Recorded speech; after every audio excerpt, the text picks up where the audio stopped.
نحمده ونصلي على رسوله الكريم اما بعد فاعوذ بالله من الشيطان الرجيم بسم الله الرحمن الرحيم يا ايها المدثر قم فانذر وربك فكبر وثيابك فطهر والرجز فاهجر ولا تمنن تستكثر ولربك فاصبر فإذا نقر في الناقور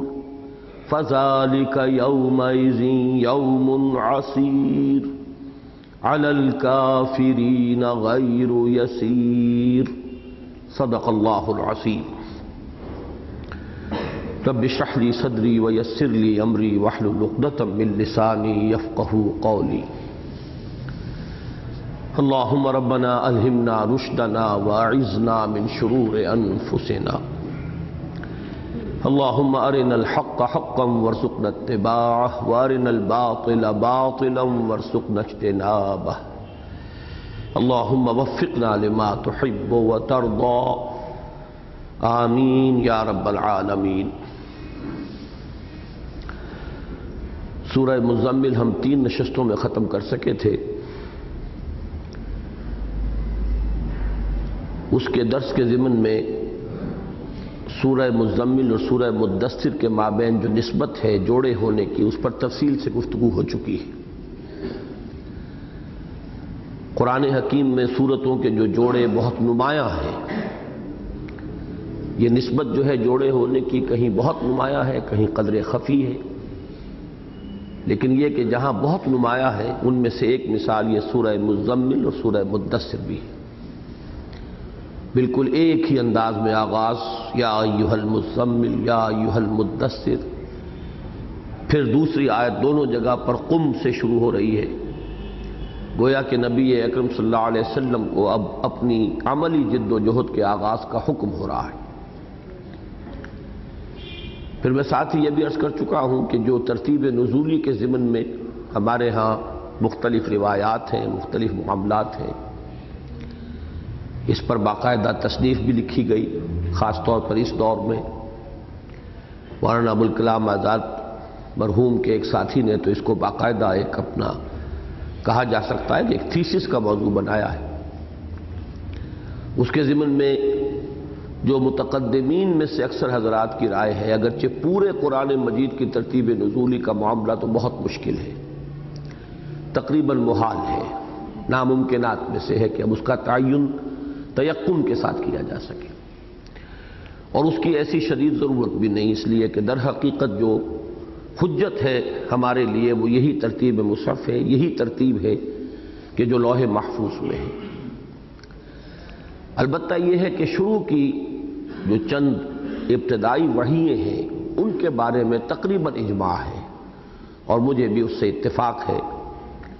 کہ سب سے پہلے 5 آیات سورہ علق کی، پھر 7 آیات سورہ نون یا سورہ قلم 29ویں پارے کی جو دوسری صورت ہے، اس کے یہ 2 نام ہیں، اس کے بعد 10 آیات سورہ مزمل کی، اور اس کے بعد یہ 7 آیات ابتدائی جو ہے یہ سورہ مدثر کی۔ البتہ سورہ مدثر کے بارے میں چونکہ ایک روایت کی روح سے یہ رائے بھی سامنے آتی ہے کہ شاید یہ پہلی ہی وحی ہے، یہ 7 آیات سورہ مدثر کی، کہ یہ پہلی وحی ہے جو حضور صلی اللہ علیہ وسلم پر ہوئی ہے، لہذا اس میں کسی قدر گفتگو کی ضرورت ہے۔ اگرچہ ایک دوسری روایت موجود ہے جس نے کہ اس کے اندر جو اشکال یا اجمال تھا اس کو حل کر دیا ہے، اور تعجب کی بات یہ ہے کہ یہ دونوں روایات صحیح بخاری میں موجود ہیں۔ اس سے در حقیقت میں اس بہت اہم بات کی طرف توجہ دلانا چاہتا ہوں کہ محدثین کرام نے رحمہم اللہ یہ دیانت اور یہ امانت کا معاملہ سمجھا ہے کہ جو روایت بھی ان کے جو مقرر کردہ معیار تھے روایت کے اعتبار سے، جو ان پر پوری اتری انہوں نے اس کو جمع کر دیا ہے۔ تاکہ اب یہ مواد رہے غور و فکر کرنے والوں کے لیے، فقہا کے لیے، حکماء کے لیے، وہ سارا مواد ضرور جمع ہو جائے۔ اسی طریقے سے جو ہمارے ابتدائی مورخین ہیں انہوں نے بھی دیانت کا ثبوت دیا ہے، اگرچہ اس زمانے میں بعض لوگوں نے بعض حضرات کے بارے میں کچھ طعن بھی کیا ہے، ان کی نیتوں پر بھی حملے کیے ہیں، لیکن میں یہ سمجھتا ہوں کہ ابتدائی جو مورخین تھے ان کا بھی طرز عمل دیانت پر مبنی تھا۔ انہوں نے بھی جو بھی مواد ان کو ملا ہے وہ جمع کر دیا ہے، وہ مواد بھی جو حضرت عثمان کے خلاف جاتا ہو، وہ مواد بھی جو حضرت علی کے خلاف جاتا ہو، وہ مواد بھی جو حضرت امیر معاویہ کے خلاف جاتا ہو، تو انہوں نے جو چیزیں بھی ہیں انہیں جمع کر دیا ہے۔ اس کی بنا پر بعض حضرات نے سمجھا کہ شاید ان کے اندر کچھ شیعیت کی طرف رجحان تھا، حالانکہ میرے نزدیک بات یہ نہیں ہے۔ البتہ ایک بات جو بہت اہم ہے، جو ہمیشہ پیش نظر رہنی چاہیے، کہ مورخین نے اپنے ذمے روایات کی چھان پھٹک کی ذمہ داری نہیں لی، یہ صرف محدثین کا کام ہے۔ ان کو جو مواد ملا ہے، جو روایت ملی ہے، اس کو انہوں نے جمع کر دیا۔ محدثین کا معاملہ اس سے مختلف ہے، جو روایات ان کے پاس آئی ہیں انہوں نے اس میں چھان پھٹک کی ہے، اس کے اندر تحقیق کی ہے، تدقیق کی ہے، راوی ثقہ ہے نہیں ہے، سلسلہ روات جو ہے فلاں نے فلاں سے روایت کیا، فلاں سے فلاں نے روایت کیا، یہ متصل بھی ہے کہ منقطع ہے، بیچ میں کوئی لنک غائب تو نہیں ہے، پھر اس پورے سلسلے میں کوئی راوی ایسے تو نہیں ہے کہ جن پر یا تو جھوٹ بولنے کی تہمت لگی ہو یا الزام لگا ہو، یا جن پر حافظے کے صحیح نہ ہونے کا کسی نے خیال ظاہر کیا ہو۔ تو اسماء الرجال کا ایک بہت بڑا فن وجود میں آیا، تمام راویوں کے حالات کی تحقیق و تفتیش کی گئی۔ تو محدثین کا معاملہ جدا ہے، مورخین کا معاملہ جدا ہے۔ مورخین کے پاس جو روایات آئی انہوں نے جمع کر دی۔ اب یہ ہمارے پاس مواد ہے، مثبت منفی ہر نوعیت کا مواد ہے، اس کے بارے میں غور کریں، جس کو اب اس میں روایت سے آگے درایت کی بات بھی ہے، عقل سے بھی کام لیں، قرآن مجید کی جو محکمات ہیں اور قرآن مجید کے جو نصوص ہیں ان کو اپنے سامنے رکھیں، پھر تاریخ کے اس ذخیرے کو جس میں ہر طرح کی روایات آ گئی ہیں اس میں سے رد و قبول کے ہم اپنے معیار قائم کریں گے۔ لیکن یہ کہ محدثین کرام نے الحمدللہ کہ انہوں نے جو ہم پر احسان کیا ہے، احسان عظیم، وہ یہ ہے کہ ان پر جو روایات آئی، آپ کو نے سنا ہوگا کہ کئی لاکھ حدیثوں میں سے صرف چند ہزار حدیثیں ہیں کہ جو امام بخاری نے اپنی صحیح میں درج کی، اس لیے کہ انہوں نے چھلنی لگا دی تھی، جو اس چھلنی میں سے نکلے گی وہی حدیث جو ہے میں قبول کروں گا، میں اپنی صحیح میں درج کروں گا۔ اگرچہ ان کا زیادہ تر جو رہا معاملہ وہ درایت کا نہیں، روایت کا ہے۔ انہوں نے عقلی بحثیں نہیں کی، عقلی معیارات قائم نہیں کیے، انہوں نے اصل میں روایت پر زور دیا ہے۔ راوی کون ہے، اس نے کس سے سنا ہے، پھر اس نے کس سے سنا ہے، یہ پورا سلسلہ متصل ہے کہ منقطع ہے، اس پورے سلسلے میں کہیں کوئی مشکوک آدمی تو نہیں ہے۔ تو یہ تمام چیزیں جو ہیں اس کی انہوں نے تحقیق کی ہے۔ تو یہ میں نے اس وقت برسبیل تذکرہ یہ بات آ گئی کہ ہمیں اس صورت کے بارے میں دو روایات ملتی ہیں، صحیح بخاری میں دونوں ہیں۔ دوسری بات یہ کہ دونوں کے راوی ایک ہی ہیں، حضرت جابر ابن عبداللہ رضی اللہ تعالی عنہ، اور ان سے جو سلسلہ چلا ہے اس کے بعد جو تابعی ہیں جو صحابی سے روایت کریں وہ بھی ایک ہی ہیں، حضرت ابو سلمہ ابن عبد الرحمن۔ البتہ اس کے بعد لنکس دو ہو گئی ہیں، ایک میں یحییٰ ابن کثیر روایت کرتے ہیں حضرت ابو سلمہ سے، اور ایک میں امام زہری روایت کرتے ہیں حضرت ابو سلمہ سے۔ تو آگے یہ اب دو حدیثیں بن گئی ہیں، اگرچہ راوی ایک ہے، ایک راوی صحابی جو ہے جابر ابن عبداللہ، لیکن یہ کہ اس کے بعد ان سے جو بات چلی آگے تو ابو سلمہ ابن عبد الرحمن، اس کے بعد دو شاخیں ہو گئیں، یحییٰ ابن کثیر عن ابی سلمہ اور زہری عن ابی سلمہ۔ ان میں فرق یہ ہے کہ یحییٰ ابن کثیر کی روایت سے یہ معلوم ہوتا ہے کہ گویا کہ یہ پہلی وحی ہے جو حضور صلی اللہ علیہ وسلم پر نازل ہوئی۔ انہوں نے پوچھا تھا حضرت ابو سلمہ سے کہ قرآن مجید میں سب سے پہلے کون سی آیات نازل ہوئی؟ انہوں نے کہا کہ سورہ مدثر کی آیات۔ انہوں نے کہا کہ حضرت یحییٰ ابن کثیر نے کہ لوگ تو کہتے ہیں کہ سورہ علق کی 5 آیتیں نازل ہوئی۔ ان کا بھئی میں تمہیں وہی کچھ کہہ رہا ہوں کہ جو مجھ سے کہا تھا جابر ابن عبداللہ نے رضی اللہ تعالی عنہ۔ پھر وہ روایت بیان کی کہ حضور صلی اللہ علیہ وسلم نے فرمایا کہ ایک روز میں غار حرا سے اتر رہا تھا، پہاڑ سے نیچے اتر رہا تھا، تو مجھے آواز آئی یا محمد۔ میں نے سامنے دیکھا، آگے پیچھے دیکھا، کوئی نظر نہیں آیا۔ میں پھر چل پڑا، پھر آواز آئی پھر میں نے دیکھا کوئی نظر نہیں آیا، پھر چل پڑا، لیکن ایک خوف سی کیفیت طاری ہو گئی۔ پھر ذرا آگے بڑھا تو پھر آواز آئی، تو اچانک میری نگاہ اٹھی اور میں نے دیکھا کہ بلکہ یہ جو حصہ ہے یہ در حقیقت یہ یحییٰ ابن کثیر کی روایت میں نہیں ہے، بلکہ یہ روایت یوں چلتی ہے کہ میں اسی خوف کی حالت میں گھر پہنچ گیا اور میں نے کہا زملونی زملونی دثرونی، مجھے کمبل اڑھا دو، مجھے لحاف اڑھا دو، یعنی ایک کیفیت خوف کی۔ اور اس کے بعد یہ آیات نازل ہوئیں، یا ایھا المدثر قم فانذر وربک فکبر وثیابک فطہر والرجز فاہجر ولا تمنن تستکثر ولربک فاصبر۔ تو اس سے یہ گمان ہوا کہ شاید یہ پہلی وحی ہے جو حضور صلی اللہ علیہ وسلم پر نازل ہوئی۔ لیکن امام زہری جو بات بیان کر رہے ہیں انہی سے عبد الرحمن سے، ابو سلمہ ابن عبد الرحمن سے، اس کے اندر اضافہ ہے، وہ پوری تفصیل وہی ہے، لیکن اس میں اضافہ یہ ہے کہ جب 2-3 مرتبہ ایسا ہوا اور پھر اچانک میری نگاہ اٹھی تو فَإِذَا الْمَلَكُ الَّذِي جَاءَنِي بِحِرَا، تو میں نے دیکھا کہ وہی فرشتہ جو میرے پاس حرا میں آیا تھا، غار حرا میں، تو وہ افق پر ایک بہت بڑی کرسی ہے جس سے پورا افق بھر گیا ہے، اس پر وہ بیٹھا ہوا ہے۔ تو میں نے پھر خوف سے اور دہشت سے میں جھک کر اور میں گھر آیا اور پھر یہ آیات نازل ہوئی۔ اب اس سے خود بخود معاملہ حل ہو گیا کہ جب اسی روایت کے اندر یہ الفاظ موجود ہیں کہ فَإِذَا الْمَلَكُ الَّذِي جَاءَنِي بِحِرَا،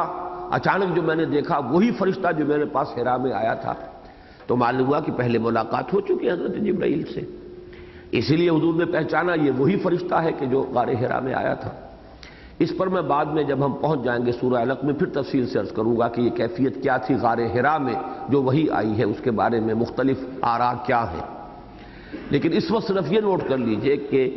یہ ایک ہی روایت 2 شکلوں میں جب آئی ہے تو ایک میں وہ الفاظ نہیں ہیں تو اس سے ایک مغالطہ پیدا ہو گیا، ایک میں وہ الفاظ موجود ہیں اس نے اس مغالطے کو حل کر دیا۔ تو محدثین نے اب وہ تمام مواد ہمارے سامنے رکھ دیا ہے کہ جس سے اگر کہیں کوئی مشکل پیدا ہوتی بھی ہے تو الحمدللہ کہ حل ہو جاتی ہے، کہ وہی فرشتہ کہ جو میرے پاس غار حرا میں آیا تھا اس کو میں نے دیکھا کہ وہ افق پر ہے۔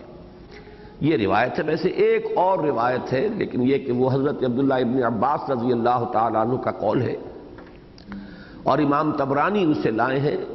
سند بھی کچھ زیادہ قوی نہیں ہے۔ اس میں نقشہ یہ کھینچا گیا ہے کہ حضور صلی اللہ علیہ وسلم کو یہ اطلاع ملی کہ قریش کے سردار جمع ہوئے، اور خاص طور پر اس خیال سے کہ اب موسم حج آنے والا ہے، اور جب حج کے موسم میں تمام اطراف و اکناف عرب سے لوگ آئیں گے تو محمد کو موقع ملے گا، وہ اپنی دعوت پیش کریں گے اور لوگوں کے پاس جائیں گے اور تبلیغ کریں گے، چرچا ہو جائے گا۔ اور پھر یہ کہ اگر انہوں نے ہم سے پوچھا اور کسی نے کوئی بات کہی، کسی نے کوئی بات کہی، کسی نے کوئی بات کہی، تو ہماری باتوں کا جو ہے وہ پر اعتماد نہیں رہے گا، لوگوں کو اعتبار ہمارا ہٹ جائے گا، لہذا مل کر بیٹھ کر ایک رائے بنا لو کہ جب لوگ آئیں تو ہم وہی ایک رائے ان کے سامنے پیش کریں۔ چنانچہ وہ ایک تفصیل ہے اس کے اندر کہ پہلے یہ سوچا گیا کہ ان کو شاعر قرار دیا جائے، تو وہ بھی تجویز رد ہو گئی کہ نہیں، یہ بات تو کہنے والی نہیں ہے، باور نہیں کی جا سکتی۔ پھر یہ کہ ان کو کاہن کہا جائے، اس کو بھی رد کر دیا گیا۔ پھر یہ کہ کاذب کہا جائے، جھوٹا کہا جائے، اس کو بھی رد کر دیا گیا۔ بالآخر وہ ایک رائے پر گویا کہ کنسنسس ہوا، اتفاق ہوا کہ ان کو ساحر کہا جائے، اس لیے کہ ان کی وجہ سے گھر گھر دشمنی پڑ چکی ہے، بیوی اور شوہر کی جدائی ہو رہی ہے، اولاد جو ہے وہ اپنے والدین سے کٹ رہی ہے، یہی ساحر لوگ کیا کرتے ہیں، تو ساحر کہنا جو ہے یہ بات منطبق ہو سکتی ہے اور قرین قیاس۔ اس کی اطلاع جب حضور کو پہنچی تو حضور صلی اللہ علیہ وسلم لحاف لے کر لیٹ گئے، تو اس کیفیت میں یہ وحی نازل ہوئی۔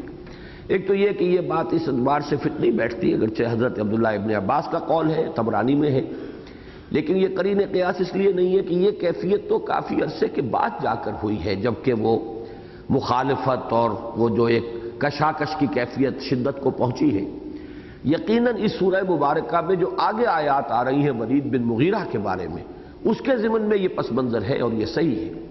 اور یہ اور دوسری روایات سے بھی اس کو تقویت حاصل ہوتی ہے جو صحیح روایات ہیں، لیکن ابتدائی آیتیں جو ہیں ان کے لیے یہ شان نزول نہیں ہو سکتا، اس لیے کہ یہ تو بالکل شروع کی آیات ہیں۔ یہاں تک کہ ایک رائے یہ بھی ہے کہ یہ پہلی وحی ہے جو حضور پر ہوئی ہے صلی اللہ علیہ وسلم، لیکن جس پر جیسا کہ دونوں روایتیں میں آپ کو سنا چکا ہوں، جس بات پر کہ محققین کا اجماع ہوا ہے تقریباً وہ یہ ہے کہ پہلی وحی تو وہی ہے سورہ علق کی. بعض لوگ کہتے ہیں کہ اس کے بعد ہی فترت ہو گئی. فترت کہتے ہیں رکاوٹ، وقفہ، درمیان میں سلسلہ منقطع ہو گیا. کچھ عرصے یہ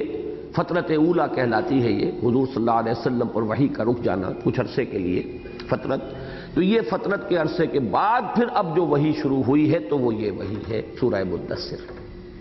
لیکن بعض حضرات کی رائے یہ ہے کہ یہ ضروری نہیں ہے کہ صرف سورہ علق کی 5 آیات کے بعد ہی فترت ہو گئی ہو، بلکہ یہ عین ممکن ہے کہ کچھ اور وحییں بھی آئی ہوں. جیسے کہ میں عرض کر چکا ہوں کہ بہت سے حضرات کی رائے یہ ہے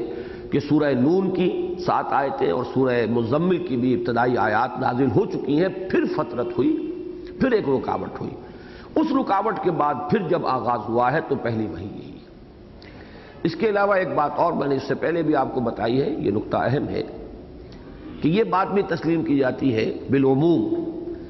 کہ سورہ علق کی ابتدائی وحی جو ہے پہلی وحی، اس سے حضور کی نبوت کا ظہور ہوا ہے.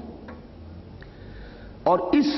وحی سے جو سورہ مدثر کی آج ہم پڑھ رہے ہیں، اس سے حضور کی رسالت کا آغاز ہوا ہے. یہ دو الفاظ میں جان بوجھ کر علیحدہ بول رہا ہوں. وحی کا جو نبوت ہے اس کا آغاز نہیں کہہ رہا. نبوت تو پیدائشی حاصل ہوتی ہے نبی کو، نبی پیدائشی نبی ہے،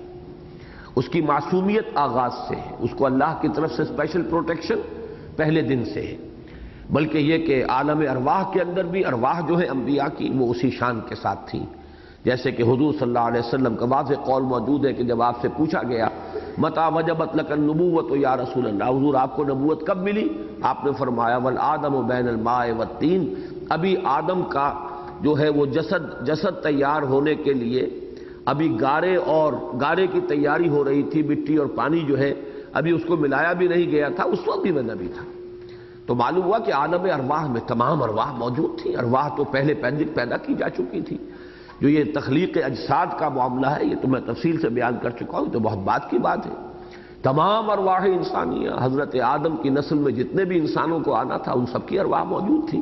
جب ہم سے عہد لیا گیا تھا الست بربکم قالوا بلی، ہم سب نے کہا تھا پروردگار بالکل، ہم اقرار کرتے ہیں کہ تو ہمارا مالک ہے، رب ہے.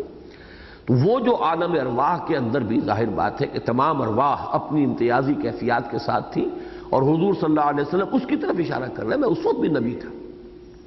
اس اعتبار سے نبوت کے لیے کبھی لفظ آغاز استعمال نہیں ہونا چاہیے. آغاز وحی کہہ سکتے ہیں. جب آپ 40 برس کے ہوئے تو آپ پر وحی کا آغاز ہوا. آغاز وحی سے گویا کہ آپ کی نبوت ظاہر ہو گئی جو پہلے ظاہر نہیں تھی. البتہ رسالت کا معاملہ جدا ہے. رسالت کو آغاز ہوتا ہے، اس لیے کہ ہر نبی تو رسول ہوتا بھی نہیں. لہذا رسالت کے لیے ہم کہیں گے کہ رسالت کا آغاز ہے یا ایھا المدثر سے، اس لیے کہ اس میں حکم تبلیغ آ رہا ہے. آپ نے پچھلی تینوں وحی اگر ذہن میں مستحضر ہو، اگر نوٹ کیا ہوگا کہ اس میں وحی کا کہیں اس کا انذار کا، تبشیر کا اور تبلیغ کا کوئی حکم حضور کو نہیں ہوا صلی اللہ علیہ وسلم. اور یہ بھی ذہن میں رکھیے کہ جو میں بات عرض کر رہا ہوں بار بار وہ یہ کہ پوری سورہ نون ایک مرتبہ نازل نہیں ہوئی ہے، پوری سورہ مزمل ایک مرتبہ نازل نہیں ہوئی ہے، اسی طرح پوری سورہ مدثر ایک مرتبہ نازل نہیں ہوئی ہے، پوری سورہ علق ایک مرتبہ نازل نہیں ہوئی ہے. بلکہ جو ترتیب ہم قائم کر رہے ہیں وہ سورہ علق کی 5 آیات، باقی کی جو ہے باقی سورہ علق کا جتنا حصہ ہے جو 14 آیات اور ہیں وہ بعد میں نازل ہوئی ہیں. اسی طریقے سے سورہ نون کی بقیہ آیات یہ بعد میں نازل ہوئی. اسی طرح سورہ مزمل کے تو پھر تفصیل سے گفتگو کر چکے ہیں، سورہ مدثر کی بھی یہی بات ہے. تو ترتیب جو ہے وحیوں کی وہ در حقیقت ان ابتدائی آیات کی ہے. ان ابتدائی آیات کو دیکھیے تو سورہ علق میں بھی کہیں تبلیغ کا حکم نہیں. اقرأ بسم ربک الذی خلق خلق الانسان من علق اقرأ وربک الاکرم الذی علم بالقلم علم الانسان ما لم یعلم. 2 مرتبہ حکم اگر ہو رہا ہے تو اسی بات کا ہو رہا ہے کہ پڑھیے پڑھیے. کیا پڑھیے اور وہ کیا تعلیم تھی حضور کی کہ جو پھر اس وقت شروع ہوئی ہے، اس پر اس وقت گفتگو نہیں ہوگی، وہ سورہ علق میں گفتگو کریں گے انشاءاللہ جب وہاں پہنچ جائیں گے اگر اللہ کو منظور ہوا. باقی یہ کہ اسی طرح سورہ نون میں بھی بس دل جوئی ہے، تشفی ہے. نون والقلم وما یسطرون ما انت بنعمت ربک بمجنون ان لک لاجرا غیر ممنون وانک لعلی خلق عظیم فستبصر ویبصرون بأیکم المفتون ان ربک هو اعلم بمن ضل عن سبیلہ وهو اعلم بالمہتدین. آپ کو دلجوئی کی جا رہی ہے کہ لوگ سمجھ رہے ہیں کہ شاید ان کا دماغی توازن ٹھیک نہیں رہا، لوگ کہہ رہے ہیں کہ شاید ان پر کوئی آسیب کا سایہ ہو گیا ہے، جو کہتے ہیں میرے پاس فرشتہ آیا اور غار میں میرے ساتھ یہ معاملہ ہوا اور مجھے نبی بنایا گیا ہے اور مجھ پر وحی آئی ہے۔ تو اب اس پر جو آپ کو لوگوں کے ان تبصروں کا پر جو رنج ہوا ہے، صدمہ ہوا، در حقیقت اس پر دلجوئی اور تسلی کے لیے وہ 7 آیات نازل ہوئی۔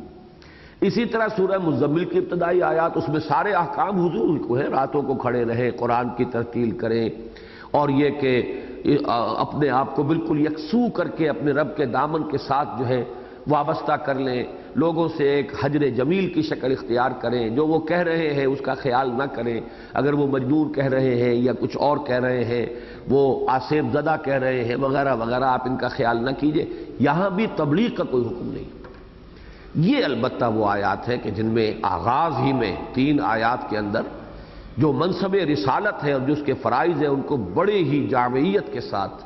اور ایک ایک لفظ کے اندر یوں سمجھیے کہ پوری داستان ہے، یوں کہنا چاہیے کہ ایک ایک لفظ کے اندر پورا چیپٹر ہے کہ جو مضمر ہے سیرت النبی کا صلی اللہ علیہ وسلم، وہ میں ابھی بعد میں عرض کروں گا۔ تو نوٹ یہ کر لیجئے کہ سورہ علق سے حضور صلی اللہ علیہ وسلم کی نبوت کا ظہور ہوا ہے، اور سورہ مدثر کی ان آیات سے حضور صلی اللہ علیہ وسلم کی رسالت کا آغاز ہوا ہے۔ ان دونوں چیزوں کو علیحدہ علیحدہ نوٹ کر لیں۔ اب آئیے ہم مطالعہ شروع کرتے ہیں۔ یا ایھا المدثر، یہ میں عرض کر چکا ہوں، مزمل بھی متزمل تھا باب تفاعل سے، اس میں فاعل، اور یہ بھی متدثر ہے، تے اور دال مل گئے ہیں تو متدثر کے بجائے مدثر، اس کو کہتے ہیں ادغام۔ جو قریب المخرج الفاظ اس طریقے سے آ جائیں کسی زبان میں، عام زبانوں میں بھی ہے ایسا، عربی میں خاص طور پر اس کے لیے قاعدہ مقرر ہے جسے ادغام کہتے ہیں، پھر 2 حرف آپس میں مل جاتے ہیں، متزمل، تے اور زے مل گئے مزمل، متدثر، تے اور دال مل گئے مدثر۔ دونوں کے معنی بھی تقریباً ایک ہیں، کمبل میں لپٹنے والا، لحاف میں لپٹنے والا۔ دثار اصل میں کہتے ہیں عربی زبان میں اس چیز کو، چادر ہو، لحاف ہو، کمبل ہو، جس کو انسان اپنے اوپر لپیٹ لیتا ہے پوری طرح اور خود کو اپنے اندر اس کے اندر چھپا لیتا ہے۔ شعار اس کے برعکس کہتے ہیں وہ لباس کے جو انسان نے نیچے پہنا ہوا ہے، جو اس کے جسم کے ساتھ چپکا ہوا ہے۔ چنانچہ یہ ایک بڑی پیاری حدیث ہے کہ حضور صلی اللہ علیہ وسلم نے انصار مدینہ کی دلجوئی کے لیے بڑے پیارے الفاظ کہے، انتم الشعار والناس النثار، کہ اے انصار، معاشر انصار، تمہارا معاملہ تو میرے ساتھ شعار والا ہے، یعنی جیسے کہ کپڑے کسی کے بدن کے ساتھ چپکے ہوئے ہوتے ہیں، جو کپڑے اس نے پہنے ہوئے، اور ایک ہوتا ہے اوپر کوئی بڑا کمبل آدمی لے لے یا بڑی چادر میں لپٹ جائے تو باقی لوگوں کی حیثیت اس کمبل کی سی ہے، اس چادر کی سی ہے،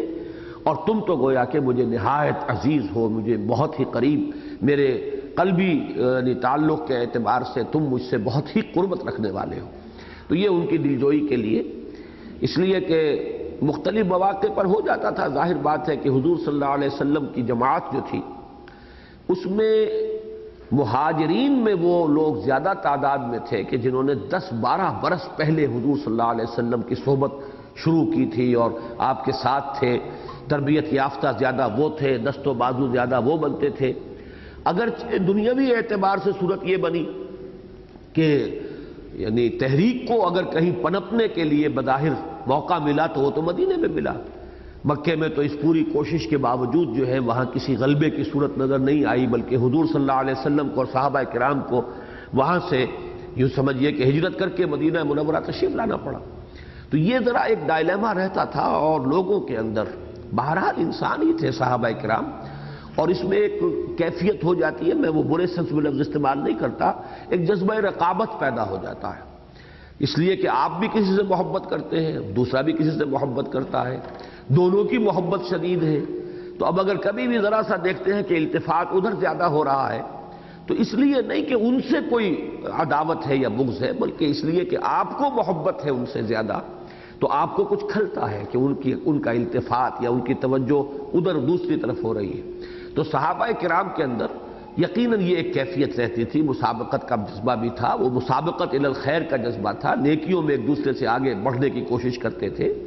اسی طرح حضور کی توجہ اور عنایت کو بھی زیادہ سے زیادہ اپنی طرف اس کا رخ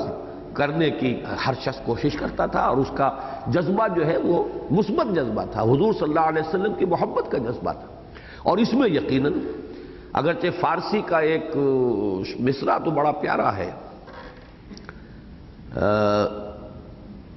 رقابت از میاں خیزد، محبت چون جواں گردد، رقابت از میاں خیزد، یہ ایک ہے مرحلہ ہے، یہ بھی ایک، لیکن اس میں زیادہ نظری پہلو ہے۔ جب محبت جو ہے جوان ہو جاتی ہے تو رقابت ختم ہو جاتی ہے درمیان سے، سب ہی محبت کر رہے ہیں ان سے، تو آپس میں کوئی رقابت نہیں رہتی۔ لیکن یہ کہ کسی نہ کسی درجے میں یہ پہلو رہتا ہے۔ مثلا حضور صلی اللہ علیہ وسلم، حضرت عمر رضی اللہ تعالیٰ عنہ کا واقعہ آتا ہے کہ غزوہ تبوک کے موقع پر دل میں یہ خیال پیدا ہوا کہ حضور نے اس وقت اب اپیل کی ہے کہ لاؤ، اللہ کے دین کو ضرورت ہے مدد کی، پیسے لاؤ۔ تو اس وقت حضرت عمر فرماتے ہیں کہ میرے پاس اتفاقاً بہت سا زر کثیر موجود تھا، تو میں نے کہا کہ اس مرحلے پر تو میں ابو بکر سے بازی لے ہی جاؤں گا۔ تو معلوم یہ ہوا کہ ایک اچھی مسابقت فی الخیر، سابقوا الی مغفرۃ من ربکم وجنۃ عرضھا کعرض السماء والارض، ایک دوسرے سے آگے نکلنے کے لیے دوڑ لگاؤ۔ وَلِكُلِّ وِجْهَةٌ هُوَ مُوَلِّيهَا فَاسْتَبِقُوا الْخَيْرَاتِ، ہر ایک نے اپنا کوئی ہدف مقرر کیا ہوا، تو اہل ایمان تو بھلائیوں اور نیکیوں میں دوڑ لگاؤ اور ایک دوسرے سے آگے نکلو، اور ایک دوسرے کے آگے سے نکلنے میں ایک مسابقت کا جذبہ ہوتا ہے۔ اس اعتبار سے حضور نے کسی مرحلے میں انصار کی دلجوئی کے لیے یہ الفاظ فرمائے کہ انتم الشعار والناس النثار، لوگوں کا معاملہ تو اس بڑی چادر کا ہے جو اوپر سے انسان اوڑھ لیتا ہے، اور ایک وہ کپڑے ہوتے ہیں جو اس نے اندر پہنے ہوتے ہیں، جو اس کے جسم کے ساتھ مس کر رہے ہوتے ہیں۔ تو تمہارا مقام جو ہے میرے ساتھ اے معاشر انصار، وہ تو شعار والا ہے، لوگوں کا نثار والا ہے۔ تو یا ایھا المدثر، اے کپڑے میں لپٹ کر لیٹنے والے۔ میں یہ سارے تفصیل سے یہ قول مدثر، مزمل، کیوں یہ الفاظ آئے ہیں سورہ مزمل کے ضمن میں تفصیل سے عرض کر چکا ہوں۔ اس وقت صرف میں جو ایک اس کا معنوی ربط ہے وہ میں واضح کر دینا چاہتا ہوں دوبارہ، کہ ان دونوں الفاظ کے استعمال سے میرا ذہن منتقل ہوتا ہے اس بات کی طرف کہ چونکہ دونوں کے بعد قم آ رہا ہے، تو یہ حضور کی حیات طیبہ کا، سیرت مطہرہ کا ایک خاص دور ہے جس کو اب فرمایا جا رہا ہے کہ اب ختم کیجئے، اس سے نکلیے اس کیفیت سے۔ اور وہ کیفیت کیا ہے؟ غور و فکر، سوچ بچار۔ پہلے تو وہ غور و فکر جو ہے وہ فلسفیانہ غور و فکر میں تھا، تفکر والاعتبار۔ ظاہر بات ہے کہ حضور صلی اللہ علیہ وسلم کسی نبی کی امت میں پیدا نہیں ہوئے تھے، کوئی کتاب آپ کے پاس نہیں تھی، ما کنت تدری ما الکتاب ولا الایمان، آپ کو کچھ معلوم نہیں تھا کتاب کیا ہوتی ہے، کوئی آسمانی کتاب سے آپ متعارف نہیں تھے، نہ تورات آپ نے پڑھی تھی، نہ انجیل آپ نے پڑھی تھی، پھر یہ بھی آپ کو معلوم نہیں تھا پوری تفصیل کے ساتھ کہ ایمان کسے کہتے ہیں۔ تو یہ سارے مراحل آپ نے اپنے غور و فکر کے ذریعے سے طے کیے۔ تو غار حرا کا جو مرحلہ ہے اس کے بارے میں آپ کو بتا چکا ہوں کہ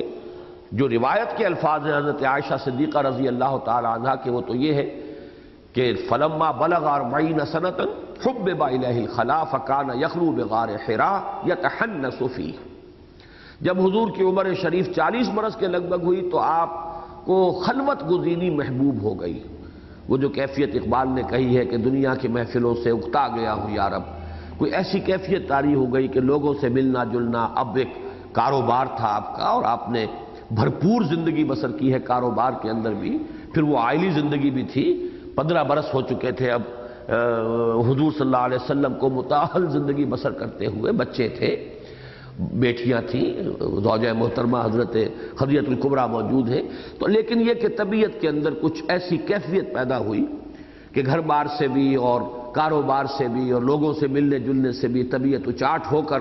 اور کئی دن اور کئی راتیں متواتر آپ غار حرا میں قیام فرماتے تھے۔ حضرت خدیجہ کچھ کھانے پینے کا سامان تیار فرما دیتی تھی اور بس وہاں جاتے تھے، اور کئی دن رات مسلسل آپ کا قیام مارتے تھے۔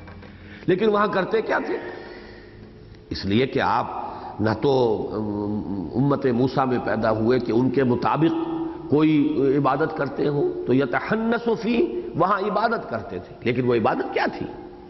اس پر شارحین حدیث کا تقریباً اجماع ہے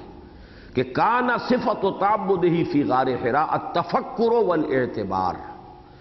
غار حرا میں آپ کی عبادت کی کیفیت تفکر اور اعتبار، غور و فکر، سوچ بچار۔ ابھی چند دن ہوئے میں نے یہاں وہ حدیث حضور کی سنائی ہے جس میں یہ دونوں الفاظ آئے ہیں۔ ایک بڑی پیاری حدیث ہے جس میں حضور نے ویسے تو 10 باتوں کا، لیکن یہ کہ شروع میں آپ نے فرمایا ہے کہ امرنی ربی بتسع، میرے رب نے مجھے 9 باتوں کا حکم دیا ہے۔ تو وہ 3 باتیں آتی ہیں بڑے خوبصورت انداز میں، اس میں وہی جیسے قرآن مجید کی آیات کے اندر بھی قوافی بدلتے ہیں، تو 3 ٹکڑے ہیں ان میں مختلف قوافی کے۔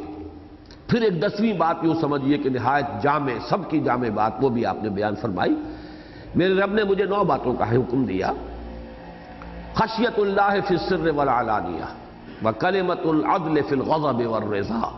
والقصد فی الفقر والغنا، وان اصل من قطعنی واعطی من حرمنی واعفو عمن ظلمنی، وان یکون سمتی فکرا ونطقی ذکرا ونظری عبرا، وان آمر بالمعروف وانہی عن المنکر۔ اب یہ 9 باتیں تو وہ آ رہی ہیں 3 کے ٹکڑے۔ میرے رب نے مجھے حکم دیا ہے کہ کھلے چھپے ہر حال میں اس کا خوف میرے دل کے اندر موجود رہے، اس کی عظمت کا نقش قائم رہے، اس کے سامنے حاضری ہونے کا احساس جو ہے وہ میرے دل میں برقرار رہے۔ پھر یہ کہ میں کسی سے راضی ہوں یا ناراض ہوں، بات عدل کی کروں، انصاف کی کروں، ایسا نہ ہو کہ کسی سے ناراض ہونے پہ یا کسی کی محبت جو ہے اس کے باعث میرا جو موقف ہے وہ عدل سے اور انصاف سے ہٹ جائے۔ اور تیسری بات یہ کہ چاہے تنگی ہو چاہے کشادگی ہو، لیکن میں روی اختیار کروں، اپنے معاملے کے اندر ایک اعتدال اور ایک اقتصاد کی کیفیت۔ اس کے بعد 3 باتیں کہ میں اس کو دوں جو مجھے محروم رکھے، اعطی من حرمنی واعفو عمن ظلمنی، جو مجھ سے کٹتا ہے میں اس سے جڑوں، ان اصل من قطعنی واعطی من حرمنی، جو مجھ سے کٹتا ہے میں اس سے جڑوں، یا جو مجھے کاٹتا ہے میں اس سے جڑوں اور اپنا تعلق جوڑوں، اور جو مجھے محروم رکھتا ہے میں اسے اور دوں، اور اس سے آگے یہ کہ اعفو عمن ظلمنی، جو مجھ پر ظلم کرے میں اسے معاف کروں۔ اب آیا ہے وہ ٹکڑا جس کے لیے مجھے یہ حدیث یاد آئی، وَأَن يَكُونَ صَمْتِي فِكْرًا، میرا خاموش رہنا فکر پر، غور پر، سوچ بچار پر مشتمل ہو، وَنُطْقِي ذِكْرًا، اور میرا بولنا، میری گفتگو یاد الہی پر مشتمل ہو۔ یہ یاد الہی آدمی تنہائی میں بھی بیٹھ کر کرتا ہے، اور یہ کہ لوگوں کے درمیان جب اللہ کا ذکر کرتا ہے، اللہ کی کتاب کا مذاکرہ کرتا ہے، اللہ کی باتیں لوگوں کو سناتا ہے، تو یہ جو گفتگو ہے یہ بھی در حقیقت یاد الہی ہے۔ اور اس کے بعد فرمایا وَنَظَرِ عِبْرَةٍ، عبرت کی نگاہ ہو میری کہ میں جس چیز کو دیکھوں اس سے سبق حاصل کروں، اس سے میں نتائج اخذ کروں۔ تو یہ وہ تفکر والاعتبار، فکر اور عبرت،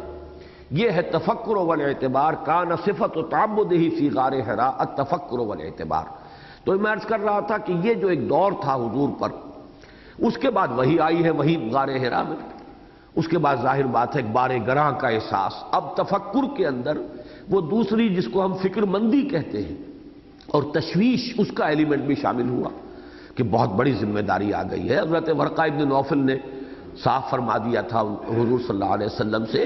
کہ کاش کہ میں اس وقت تک زندہ رہوں جب کہ آپ کی قوم آپ کو یہاں سے نکال دے گی۔ تو حضور حیران ہوئے، اب ہم مخرجیہم، کیا یہ لوگ مجھے یہاں سے نکال دیں گے؟ تو انہوں نے کہا جی ہاں، اس سے پہلے بھی جن کے پاس بھی وہی آئی ہے اور جن کو بھی اللہ نے نبوت اور رسالت پر فائز کیا ہے آپ سے پہلے، ان سب کی قومیں ان کی دشمن بنی ہیں، اور یہ دشمنی آپ کو بھی اپنی قوم کی طرف سے پیش آئے گی۔ کاش کہ میں اس وقت تک زندہ رہوں کہ آپ کا ساتھ دوں، آپ کے ساتھ تعاون کروں۔ بہرحال ان کا انتقال تو بہت جلد ہو گیا۔ اب اس سے یوں سمجھیے کہ وہ ایک تشویش، ایک بار گراں کا احساس، یہ مزید اس کے اوپر ایک ردا جو ہے غور و فکر کا۔ جب یہ کیفیت ہوتی ہے آدمی کی تو پھر وہ کہیں کسی کونے میں، کہیں علیحدہ بیٹھ کر، کہیں چادر میں لپٹ کر، کہیں لحاف لے کر لیٹ جاتا ہے، غور کرتا ہے اندر ہی اندر۔ تو یہ در حقیقت مزمل اور مدثر دونوں الفاظ میں یہ ایک کیفیت بیان ہو رہی ہے، اور دونوں جگہ پر اس کے بعد حکم آ رہا ہے فعل امر، قم، کھڑے ہو جائیے۔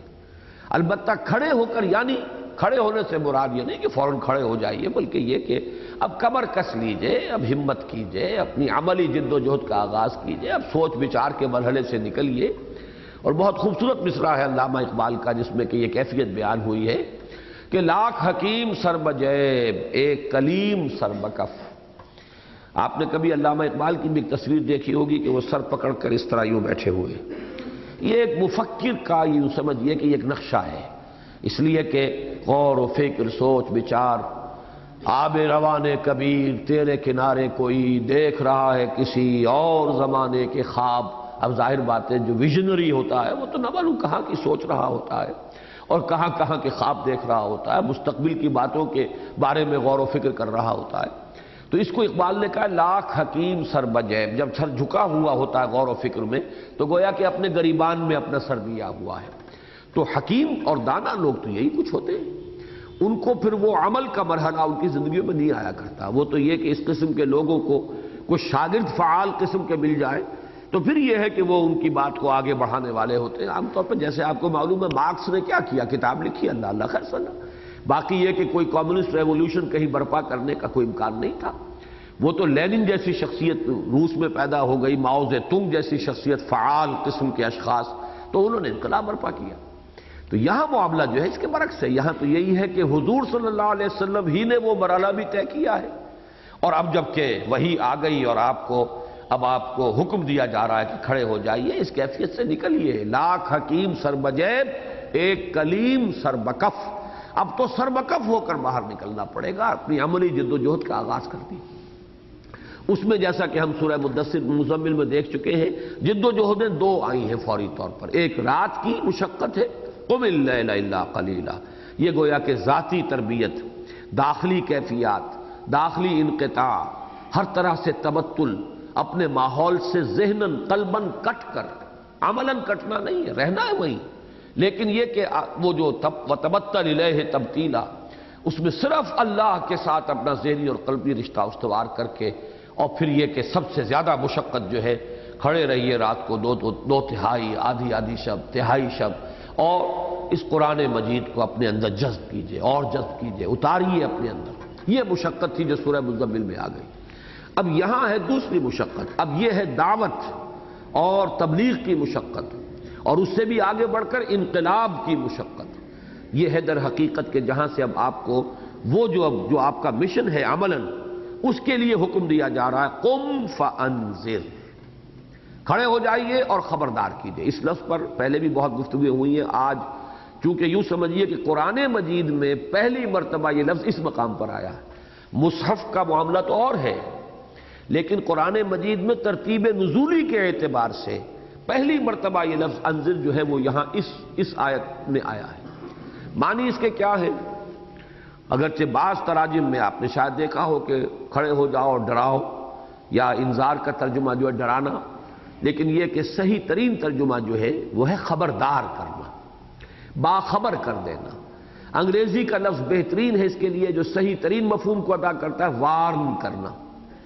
ایک شخص ہے جو کسی غلط راستے پر جا رہا ہے، آپ اسے بتاتے ہیں تم غلط راستے پر جا رہے ہو،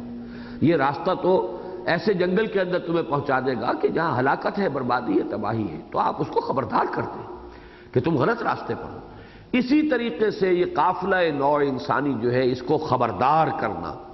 کہ اگر تم یہ سمجھ بیٹھے ہو کہ دنیا بس یہی دنیا ہے اور یہی کھانا پینا ہے، بابر بیش کوش کے عالم دوبارہ نیست، تو بہت غلط ہے تمہاری یہ سوچ، بہت ہی ہلاکت خیز ہے تمہارا یہ نظریہ، تم بہت بڑی تباہی سے اور بربادی سے دوچار ہو جاؤ گے، ابدی عذاب الہی کا نوالا بن جاؤ گے۔ ہوش میں آؤ، جاگو، سمجھو، اپنے آپ کو پہچانو، اپنی زندگی کی منزل جو ہے اس سے جانو کہ وہ منزل کون سی ہے، کدھر جا رہے ہو۔ یہ انذار ہے اصل میں، خبردار کرنے کے معنی میں۔ اور یہ بات نوٹ کر لیجئے کہ اگرچہ بعد میں یہ لفظ بکثرت آیا ہے، لِأُنذِرَكُمْ بِهِ أُوحِيَ إِلَيَّ هَذَا الْقُرْآنُ لِأُنذِرَكُمْ بِهِ وَمَنْ بَلَغَ، اے نبی ان سے کہہ دیجئے کہ مجھ پر وحی کیا گیا یہ قرآن تاکہ میں تمہیں اس کے ذریعے سے خبردار کر دوں اور ان سب کو خبردار کر دوں جن تک یہ قرآن پہنچ جائے۔ گویا کہ قرآن کا پہلا فنکشن جو ہے وہ انذار ہے، اہم ترین فنکشن جو ہے وہ انذار ہے، خبردار کرنا ہے۔ حضور کو بھی پہلا حکم لوگوں کے بارے میں جو دیا جا رہا ہے وہ انذار کا دیا جا رہا ہے۔ کچھ عرصے کے بعد حکم آیا وَأَنذِرْ عَشِيرَتَكَ الْأَقْرَبِينَ، خبردار کر دیجئے اپنے قریبی رشتہ داروں کو، اپنے اعزاء و اقربا کو۔ تو اس میں جو چند بحثیں ہیں یہ جان لیجئے کہ اصولاً انذار اور تبشیر یہ دونوں الفاظ ہیں جو قرآن مجید میں جہاں فلسفہ نبوت آئے گا، جہاں بات پوری بیان کرنی ہوگی، تو نہ صرف یہ کہ یہ دونوں الفاظ ہوں گے بلکہ اس میں تبشیر کا لفظ مقدم ہوتا ہے۔ جیسے مثلا بالکل وسط ہے قرآن مجید کا، جیسے میں نے عرض کیا تھا کہ وہاں بھی ایک بڑا نمایاں جوڑا ہے سورتوں کا، سورہ بنی اسرائیل اور سورہ کہف، اس میں بھی آپ یہی دیکھیں گے۔ سورہ کہف میں فرمایا وَمَا نُرْسِلُ الْمُرْسَلِينَ إِلَّا مُبَشِّرِينَ وَمُنذِرِينَ، اور یہ تو جمع کا صیغہ ہوا، تمام رسولوں کے بارے میں فرمایا ہم نہیں بھیجتے رہے اپنے رسولوں کو مگر صرف اس لیے کہ وہ بشارت دیں اور خبردار کر دیں۔ اور یہی بات واحد کے صیغے میں کہی ہے سورہ بنی اسرائیل میں وَمَا أَرْسَلْنَاكَ إِلَّا مُبَشِّرًا وَنَذِيرًا، اے نبی ہم نے نہیں بھیجا ہے آپ کو مگر مبشر اور نذیر بنا کر۔ یہی دو الفاظ آئے ہیں جو سورہ نساء کے اندر آیت آئی ہے، اہم ترین مقام ہے وہ رسولوں کی بعثت کا مقصد کیا ہے، کیوں بھیجا ہم نے رسولوں کو۔ رسولم یہ چھٹے پارے کے شروع میں ہے، رسولم مبشرین ومنذرین لئلا یکون للناس علی اللہ حجۃ بعد الرسل وکان اللہ عزیزا حکیما، ہم نے اپنے رسولوں کو بھیجا مبشر اور نذیر بنا کر تاکہ لوگوں کے پاس رسولوں کی آمد کے بعد کوئی عذر نہ رہے کہ وہ اللہ کے ہاں کوئی عذر پیش کر سکے، حجت پیش کر سکے اپنی گمراہی اور ضلالت کے لیے، یہ دلیل لا سکے کہ ہمیں حق دکھایا ہی نہیں گیا، ہم تک حق پہنچایا نہیں گیا، ہم تک تو اے اللہ تیرا پیغام پہنچا ہی نہیں۔ تو یہ عذر ختم کرنے کے لیے، قطع عذر کہہ لیں یا اتمام حجت کہہ لیں، اس کے لیے ہم نے رسولوں کو بھیجا۔ اس وقت میں وہ فلسفہ نبوت و رسالت بیان نہیں کر رہا ہوں، بلکہ یہ دو اصطلاحات جو ہے میں چاہتا ہوں کہ کار رسالت اور فرائض رسالت کے ضمن میں سب سے اہم اور بنیادی اصطلاحات دو ہی ہیں، تبشیر اور انذار، مبشرین و منذرین، مبشرا و نذیرا۔ اور آپ دیکھیں گے یا ایھا النبی انا ارسلناک شاہدا و مبشرا و رسولا و نذیرا و داعیا الی اللہ باذنہ و سراجا منیرا، تو مبشر اور نذیر یہ الفاظ آپ کو ایک جوڑے کی شکل میں ملیں گے۔ اور دوسری بات جو میں نے نوٹ کرائی ہے آپ کو کہ جب یہ اصولاً بات آتی ہے تو تبشیر مقدم ہوتی ہے، لیکن ہم یہ دیکھ رہے ہیں کہ ابتدائی وحیوں میں تبشیر کا ذکر ہی نہیں ہے، صرف انذار کا ذکر ہے۔ یہ ہے وہ چیز جس پر کہ عیسائیوں کو موقع ملا ہے ہم پر اعتراض کا۔ انہوں نے ایک تو یہ کہ چونکہ وہ تو ہماری غلطی ہے، اس میں تو یوں سمجھیے کہ ہمارے ترجمے کے جو انداز ہیں ان کے بنا پر غلطی پیدا ہوئی ہے، وہ دوسری منزل قائم ہو گئی ہے ان کے دلیل کے لیے، اور وہ یہ کہ ہم نے تقویٰ کا ترجمہ بھی ڈر کر دیا، خوف تو ہے ہی ڈر، خشیت بھی ڈر، انذار بھی ڈرانا، تو یہ تمام کا ڈر کا کچھ اس طریقے سے مختلف ترجموں کے اندر اب جہاں بھی قرآن مجید میں آیا ہے اتقوا اللہ تو ہے فیئر آف اللہ، فیئر اللہ۔ اب یہ لفظ فیئر اس کثرت کے ساتھ ہمارے تراجم کے اندر آ گیا، اردو تراجم میں بھی ڈر کا لفظ بہت کثرت سے آیا، انگریزی تراجم میں بھی فیئر کا لفظ آیا، اس سے انہیں مزید موقع مل گیا کہ قرآن مجید یا فار دیٹ میٹر محمد صلی اللہ علیہ وسلم یہ خوف کو انووک کرتے ہیں، ڈراتے ہیں، زیادہ خوف کا جذبہ جو ہے اس کو وہ اپیل کرتے ہیں، جبکہ ہمارے جو مبشرین وہ کہلاتے ہیں کہ ہمارے جو بائبل کا انداز ہے یا حضرت مسیح علیہ السلام کا انداز ہے اس میں بشارت ہے، اور اس میں محبت جو ہے، لو آف گاڈ، اللہ کی محبت کو انووک کیا جاتا ہے، زیادہ محبت کی جو ہے ترغیب دلائی جاتی ہے، لو دائی نیبر ایز دائی سیلف، اور اسی طریقے سے اللہ سے محبت کرو، خدا سے محبت کرو، آسمانی باپ سے محبت کرو۔ تو ایک اعتراض ان کا جو یہ ہے، اس اعتبار سے کسی درجے میں اس کی گنجائش ہے کہ قرآن مجید کی ابتدائی وحیوں میں صرف لفظ انذار آیا ہے، تبشیر نہیں آیا، اگرچہ جب آپ پورے فلسفے کو دیکھیں گے اور قرآن مجید کے مختلف مقامات میں جہاں بات اصولاً آئی ہے اور جامعیت کے ساتھ آئی ہے وہاں دیکھیں گے تو اس اعتراض کی نفی ہو جائے گی کہ وہاں بالکل یہ دونوں چیزیں برابر برابر آئی ہیں، بلکہ تبشیر مقدم ہے۔ اب اس کا سبب کیا ہے؟ سبب بالکل سادہ سا ہے، اگر اس کو سمجھ لیں تو پھر پورا اطمینان ہو جائے گا اور پورے اطمینان کے ساتھ جواب بھی دیا جا سکے گا، اور وہ یہ ہے کہ در حقیقت رسولوں کی بعثت ہوتی تھی بگڑی ہوئی قوموں میں، بگاڑ ہو چکا ہے اور بگاڑ میں مزاج میں فساد پیدا ہو چکا ہے، بشارت دے کسے؟ عمومی فساد ہے، عمومی خرابی ہے، لوگوں کے اخلاق جو ہے انتہائی پستی کو پہنچ گئے ہیں، توحید ختم ہو کر رہ گئی ہے، کفر کا اور شرک کا جو ہے وہ بول بالا ہے۔ تو اب اس حالت میں جیسے کہ ایک مریض ہو، بخار ہے اسے، اب اس کو تو ظاہر بات ہے کنین دینی پڑے گی، اسے آپ چینی دیں گے تو، اور یا کوئی شہد کھلائیں گے تو نہیں، اس کے لیے دوا کی ضرورت ہے۔ اسی طریقے سے یوں سمجھیے کہ اس بگڑے ہوئے ماحول میں مقدم ہو جاتا ہے انذار، خبردار کرنا۔ وہ بجلی کا کڑکا تھا یا صوت ہادی، عرب کی زمین جس نے ساری ہلا دی، لہذا قرآن مجید کی ابتدائی آیات کے اندر یقیناً انذار کا، چونکانے کا، خبردار کرنے کا، ہوش میں لانے کا یہ انداز جو ہے یقیناً موجود ہے، اور انذار کا پڑھنا بھاری ہے۔ لیکن یہ قرآن کے فلسفے کا مستقل معاملہ نہیں ہے، بلکہ یہ کہ حالات کے اندر جیسے جیسے تبدیلی پیدا ہوئی، اہل ایمان آئے، تو پھر وَبَشِّرِ الْمُؤْمِنِينَ، اے نبی اہل ایمان کو بشارت دیجئے۔ پھر یہ کہ فَاسْتَبْشِرُوا بِبَيْعِكُمُ الَّذِي بَايَعْتُم بِهِ، خوشیاں مناؤ، بشارتیں حاصل کرو اس بیع کی جو تم نے کی ہے اور جو اللہ تعالیٰ کے ساتھ سودا کیا ہے۔ تو تبشیر جو ہے وہ جو اقبال کا ایک مصرع ہے کہ راہ دکھلائیں کسے، رہنمے منزل ہی نہیں، ہم تو مائل بکرم ہیں کوئی سائل ہی نہیں، تو اس بگڑے ہوئے ماحول میں بشارت دے کسے؟ وہاں تو ظاہر بات ہے کہ کفر کا غلبہ، شرک کا غلبہ، تو دعوت کا آغاز جو ہے یقیناً اس میں کوئی شک نہیں کہ وہ انذار ہی سے ہے۔ تو یہ تو میں نے وہ جو ایک فلسفیانہ معاملہ ہے انذار کے نمایاں ہونے اور خاص طور پر ابتدائی وحیوں میں صرف انذار کے تذکرے کا، وَأَنذِرْ عَشِيرَتَكَ الْأَقْرَبِينَ، البتہ بعد کی مثالیں جیسے کہ میں نے پیش کی ہے اس میں سورہ مریم کی مثال بھی ایڈ کر لیجئے، فَإِنَّمَا يَسَّرْنَاهُ بِلِسَانِكَ لِتُبَشِّرَ بِهِ الْمُتَّقِينَ وَتُنذِرَ بِهِ قَوْمًا لُدًّا۔ اب یہاں پر پھر بشارت جو ہے وہ مقدم ہو گئی ہے، اے نبی ہم نے اس قرآن کو آپ کی زبان پر رواں کر دیا، آسان کر دیا، فَإِنَّمَا يَسَّرْنَاهُ بِلِسَانِكَ لِتُبَشِّرَ بِهِ الْمُتَّقِينَ، تاکہ آپ بشارت دیں اہل تقوی کو، اور وَتُنذِرَ بِهِ قَوْمًا لُدًّا، جھگڑالو قوم جو یہ ڈٹے ہوئے ہیں، اڑ رہے ہیں، کٹ حجتی میں لگے ہوئے ہیں، ضد میں آ گئے، ان کو خبردار کر دیجئے کہ اب ان کے لیے عذاب جو ہے اللہ کا وہ تیار ہے۔ تو یہ تو اس اعتبار سے ہے، باقی اصل بات جو سمجھنے کی ہے وہ یہ ہے کہ کار رسالت کا پہلا قدم انذار ہے۔ یہاں وہ یوں سمجھیے کہ فلسفہ ترازیاں اور کوئی لمبی چوڑی باتیں وہ نہیں، کوئی عقلی بحثیں اس سے نہیں، کار رسالت اور کوئی دنیا کی دوسری تحریک ہوگی، کوئی اور سلوگن یہاں نہیں لگے گا۔ یہ سلوگن کہ فلاں طبقہ اب تمہارے اوپر غالب آ گیا اسے کیا حق پہنچتا ہے، اب یہ ایک طبقاتی جو ایک اپیل ہے، بہرحال یہ اس سے یقیناً کچھ لوگ جو ہیں لبیک کہتے ہیں، ان کی سمجھ میں بات آتی ہے،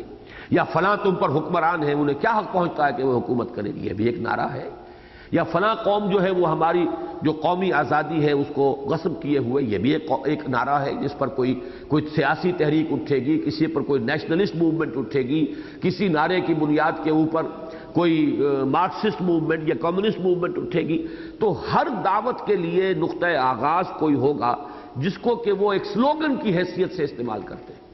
تو یہ نوٹ کرنے کی بات ہے کہ ٹھیٹھ اسلامی تحریک کا کوئی سلوگن اس نوعیت کا نہیں۔ بڑی پیاری بحث اس پر کی ہے مولانا مودودی صاحب نے اپنی بعض تصانیف میں، کہ حالانکہ ایسا نہیں ہے کہ وہاں کوئی مسئلہ نہیں تھا، عرب کے تمام جتنے بھی زرخیز علاقے تھے ان پر دوسروں کا قبضہ تھا، یہ سارا شام عرب، عراق عرب، یہ عرب علاقے ہیں، اب سارا عراق عرب جو ہے رومیوں کے تسلط میں ہے، شام عرب جو ہے نہیں، عراق عرب ایرانیوں کے تسلط میں ہے، شام عرب جو ہے پورا جو ہے رومیوں کے قبضے میں ہے۔ پھر یہ کہ جنوب کے علاقے میں وہ ایک کونا ہے، وہ جو ساؤتھ ویسٹ کا کونا ہے، یمن کا علاقہ، وہ زرخیز تھا، اس پر بھی رومیوں کا تسلط تھا، ایرانیوں کا، ایرانی گورنر وہاں بیٹھا ہوا تھا۔ تو یہ بھی ایک تحریک ہو سکتی تھی کہ عربوں کھڑے ہو، جمع ہو جاؤ،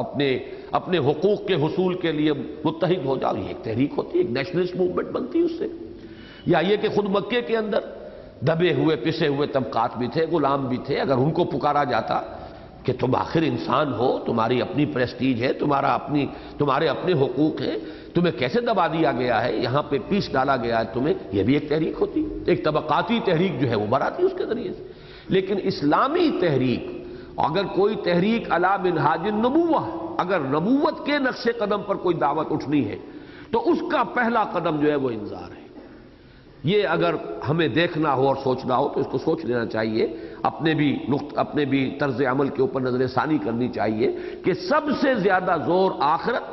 آخرت کا یقین، استحضار آخرت اور اس کے حوالے سے لوگوں کو بیدار کرنا، جگانا، ہوش میں لانا، یہ گویا کہ نقطۂ آغاز ہے کار رسالت کا اور دعوت رسول کا صلی اللہ علیہ وسلم۔ یا ایھا المدثر قم فانذر۔ اب دیکھیے اس کی ایک مثال آ جائے گی، انہی 7 آیات کے بعد جو 3 آیتیں آ رہی ہیں وہ گویا کہ اسی انذار کی عملی شکل ہے۔ فَإِذَا نُقِرَ فِي النَّاقُورِ فَذَلِكَ يَوْمَئِذٍ يَوْمٌ عَسِيرٌ عَلَى الْكَافِرِينَ غَيْرُ يَسِيرٌ۔ یہ 3 آیات 8، 9 اور 10۔ جس دن کے وہ سور پھونکا جائے گا وہ دن بہت بھاری ہوگا، بہت بھاری ہوگا، اور وہ کافروں پر ہلکا نہیں ہوگا، آسان نہیں ہوگا۔ یہ گویا کہ وہ انذار کی یہاں پہ بالکل فوراً متصل جو ہے وہ یہاں پر وہ شکل پیدا کر دی گئی۔ حضور کا وہ خطبہ میں نے اپنے اس چھوٹے سے کتابچے میں دعوت اللہ میں نقل کیا ہے، جو نہج البلاغہ سے یہ مجھے خطبہ ملا ہے حضور کا صلی اللہ علیہ وسلم، جس کے بارے میں مجھے تقریباً یقین کا درجہ حاصل ہے کہ جب حضور نے 2 مرتبہ اپنے قریبی رشتہ داروں کو جمع کیا تھا، جب وہ آیت اتری ہے انذر عشیرتک الاقربین، تو اس حکم پر عمل کرنے کے لیے جب آپ نے اپنے قریبی عزیزوں کو جمع کیا ہے، پہلی مرتبہ تو وہ کھانا کھا کے اور شور مچا کے چلے گئے، انہوں نے بات کرنے کا بھی موقع نہیں دیا حضور کو، لیکن دوسری مرتبہ پھر کچھ دن کا وقفہ ڈال کر پھر جب آپ نے وہ کوشش کی اور پھر بلایا، تو میں یہ کہا کرتا ہوں کہ اس لوگوں کو کچھ شرم آئی ہوگی کہ بہرحال اب 2 مرتبہ کھانا کھایا ہے تو کوئی بات تو ان کی سنی لے، تو کھڑے ہو کر جو خطبہ اس وقت دیا ہے میرے نزدیک تقریباً میں یقین کے درجے میں یہ گمان رکھتا ہوں کہ وہ خطبہ ہے، اس لیے کہ ہمارے ہاں وہ خطبہ موجود نہیں ہے، لیکن اس کا ایک ایک لفظ نہایت گہرا ہے، نہایت زوردار ہے۔ اتنا زوردار خطبہ جو ہے وہ میری نظر سے نہیں گزرا ہے کہیں، وہ خطبہ جو ہے وہ میں نے نقل کیا اپنے کتابچے میں، ان الرائد لا یکذب اہلہ، اس کا ایک ایک لفظ بول رہا ہے کہ جیسے کہ یہ اپنے قریبی رشتہ داروں اور اپنے ایسے لوگوں سے کہ جن کو شک ہی نہیں ہو سکتا کہ یہ شخص جو ہے جو اس وقت کھڑا ہو کر ہمارے سامنے بات کر رہا ہے یہ کہیں ہمیں دھوکہ دے سکتا ہے، ہم سے فریب کر سکتا ہے۔ یعنی ایک تو یہ کہ حضور کی ذات اس شک و شبہ سے بالا تر تھی،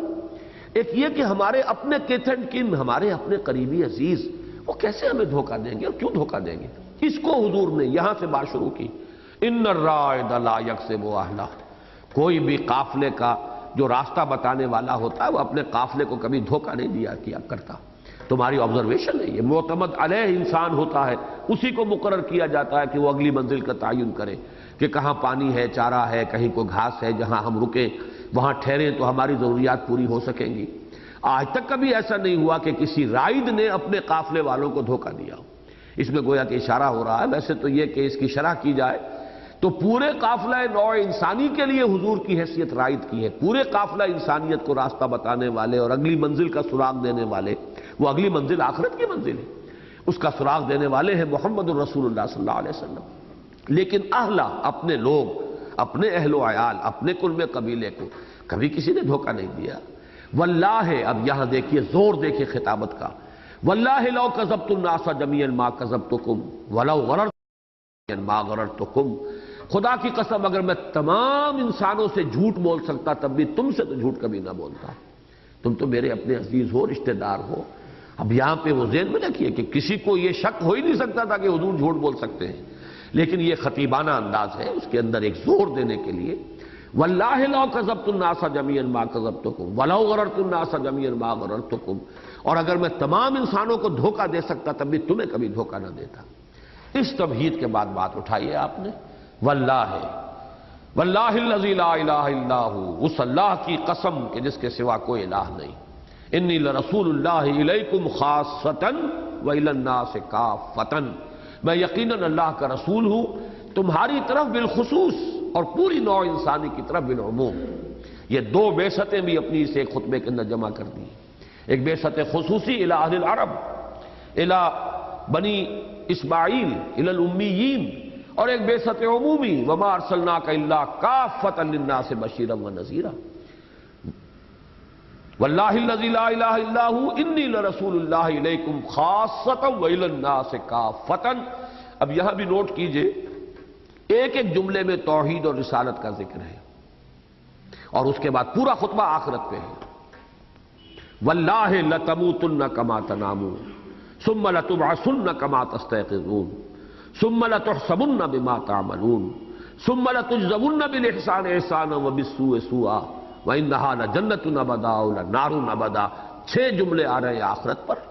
اور ایک جملے کے اندر صرف قسم کے حوالے سے توحید، اور ایک جملے میں اپنی رسالت کا ذکر۔ معلوم یہ ہوا کہ در حقیقت جس چیز کو ایمفیسائز کیا گیا ہے آغاز میں وہ آخرت، قیامت، ہوش میں آؤ، جاگو، وہ دن آ کر رہے گا، تمہیں اٹھایا جائے گا۔ واللہ لتموتن کما تنامون، اور بات وہاں سے شروع کی ہے کہ جو ایک یونیورسل ٹروتھ ہے، ہر شخص مانے گا، خدا کی قسم تم سب پر موت وارد ہوگی جیسے کہ روزانہ رات کو سو جاتے ہو۔ اب اگلی خبر دی، ثم تبعثن کما تستيقظون، پھر تمہیں لازماً اٹھا لیا جائے گا جیسے کہ تم روزانہ صبح کو بیدار ہو جاتے ہو۔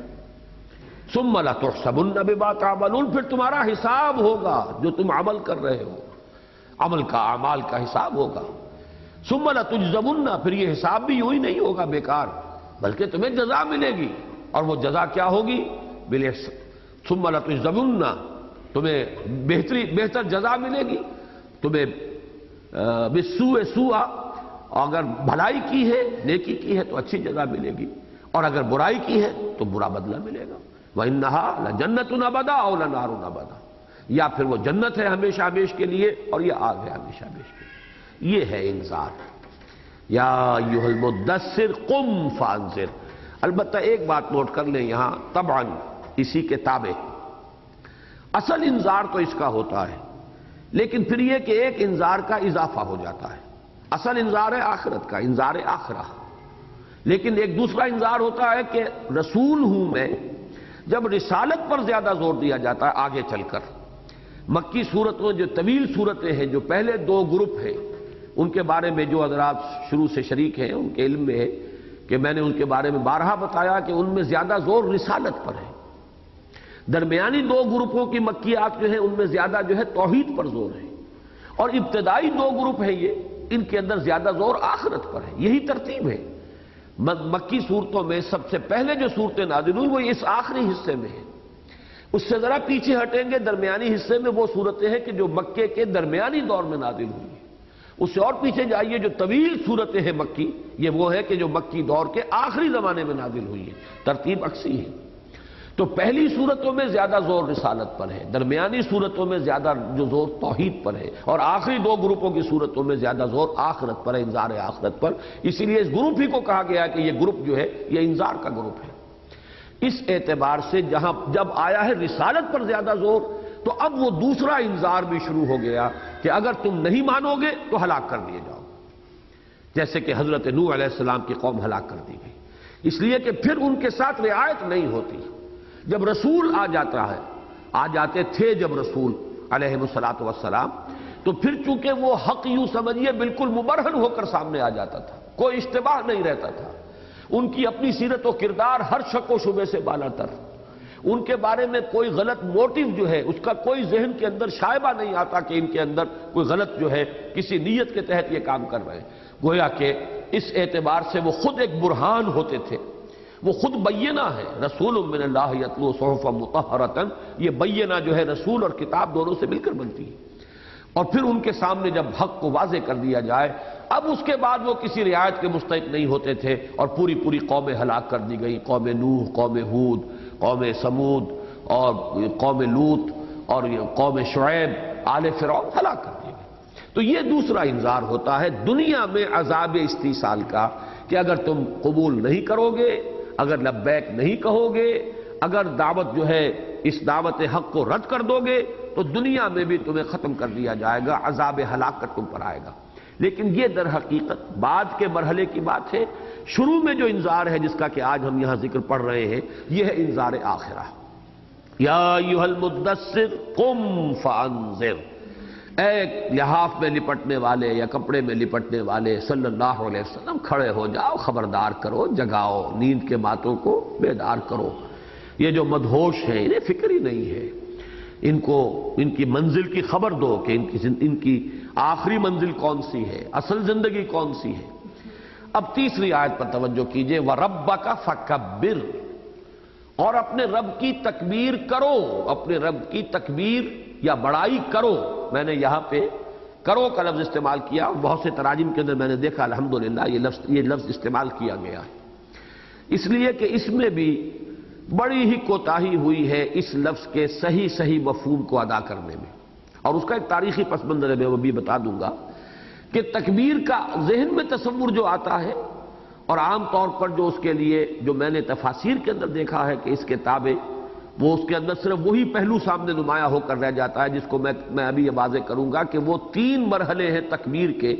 جن میں سے صرف پہلے یا دوسرے مرحلے تک بات آ کے ختم ہو جاتی ہے، اور تیسرا مرحلہ ذہنوں سے نکلا ہوا ہے۔ وہ تیسرا مرحلہ ہے جو آج مجھے آپ کے سامنے رکھنا ہے تفصیل سے، لیکن یہاں یہ سمجھیے کہ تکبیر کے لفظی معنی کیا ہے۔ یہ باب تفعیل کا مصدر ہے، اس کے مصدر پر جو اس وزن پر جو الفاظ آتے ہیں ان کے حوالے سے آپ اس لفظ کو سمجھ سکیں گے۔ تکبیر کے معنی ہے کسی شے کو بڑا کرنا یا بڑا بنانا۔ اس کے بالکل برعکس ہے وہ جو عربی کا مقولہ ہے تعرف الاشیاء بازدادھا، جو مخالف کی چیز ہوتی ہے اس کو اگر سمجھ لے آدمی تو پھر وہ اصل شے جو ہے وہ بھی سمجھ میں آ جاتی ہے۔ تو اس کی ضد ہے تصغیر، اور یہ تصغیر جس نے اردو گرامر بھی پڑھی ہے وہ بھی اس لفظ سے واقف ہے۔ اس میں تصغیر کے معنی کسی چیز کو چھوٹا کرنا یا چھوٹا بنانا۔ کتاب سے کتابچہ، یہ کتابچہ جو بن گیا ہے یہ گویا کہ تصغیر ہے۔ کتابچہ، پیمفلیٹ، چھوٹی سی کتاب، وہ کتابچہ، یہ اس میں تصغیر ہے۔ تو تصغیر کے معنی چھوٹا کرنا، چھوٹا بنانا۔ تکبیر کے معنی بڑا کرنا، بڑا بنانا۔ تسہیل، مثلا تسہیل الاملاء، یہ اگر بچپن میں وہ لکھنا شروع کیا تھا، وہ ایک سلپ کی شکل میں کاپی ہوتی تھی، اس کے اوپر قلم پھیر رہے ہیں، تسہیل الاملاء، آسان بنانا، آسان کرنا۔ تسہیل کہتے ہیں آسان کرنا، آسان بنانا۔ پھر باب تفعیل کا ایک خاصہ ہے، اس کو ذہن میں رکھیے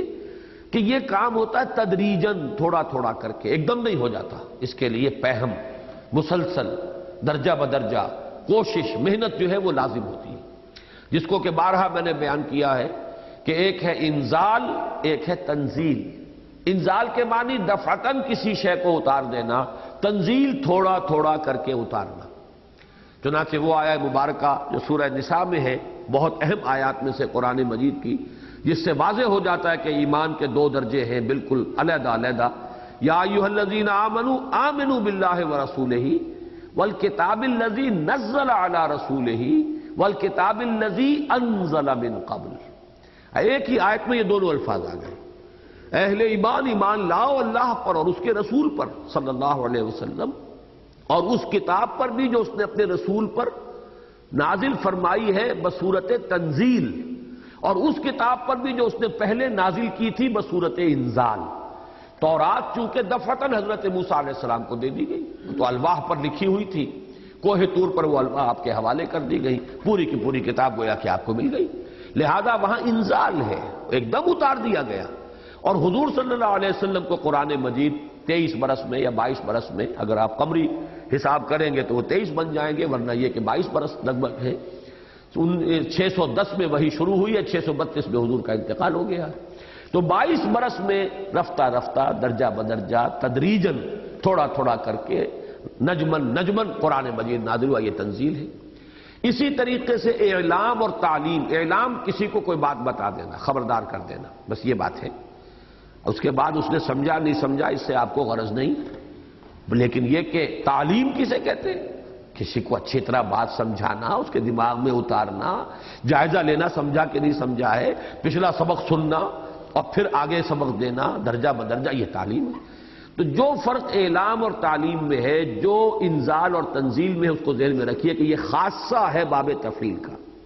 اب سمجھیے کہ ربک فکبر کے معنی ہوں گے اپنے رب کو بڑا کرو، بڑا کرو اور بڑا کرو اور بڑا کرو، اور یہ مسلسل کرنا ہوگا۔ اسی میں ایک لفظ جو ہے توحید، اس کو ذہن میں لائیے۔ توحید بھی باب تفعیل ہے،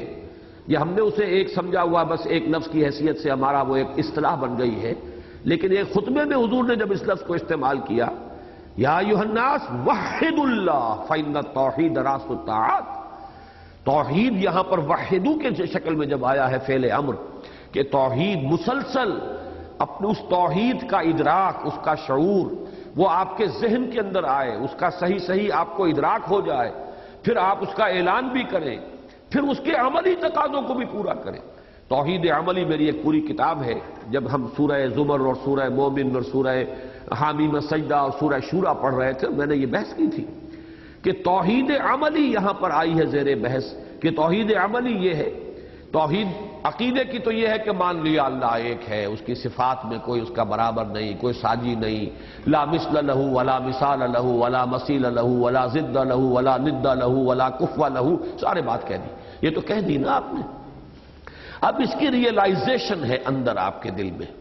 واقعتاً ایک کہہ دینا ہے، ایک اس کو اپنے شعور میں، اپنے قلب کی گہرائیوں میں ریئلائز کرنا ہے۔ پھر اگلا مرحلہ آتا ہے عملاً، پھر اسی ایک اللہ کا بندہ بن جانا۔ جب اس کو مانا ہے تو اب تمہارا کوئی عمل اس کی مرضی کے خلاف نہ ہو، تمہارے اعضاء و جوارح میں کوئی حرکت جو ہے پیدا نہ ہو اس کی منشا کے خلاف،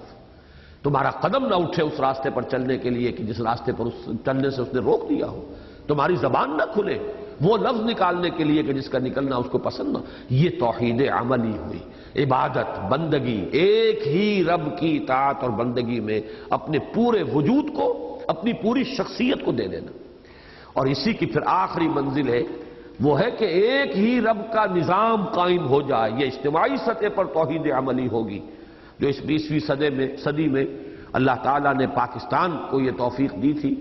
اگرچہ ابھی تک اس کا کوئی نتیجہ برآمد نہیں ہوا ہے، ہو سکتا ہے کہ دیر میں کوئی بات اچھی نکلی آئے، ہمیں امید رکھنی چاہیے۔ حالات تو اگرچہ دن بدن زیادہ ناگفتبے اور زیادہ خراب ہو رہے ہیں، لیکن یہ کہ پیوستہ رہ شجر سے امیدیں باہر رکھ۔ لیکن یہ کہ جب ہمارے ہاں قرارداد مقاصد پاس ہوئی تھی تو واقعہ یہ ہے کہ 20ویں صدی میں یہ معجزے سے کم بات نہیں تھی کہ اس 20ویں صدی کے وسط میں ایک قوم نے یہ اقرار کیا کہ ہمارا معبود اور ہمارا حاکم اللہ ہے، حاکمیت اللہ کی،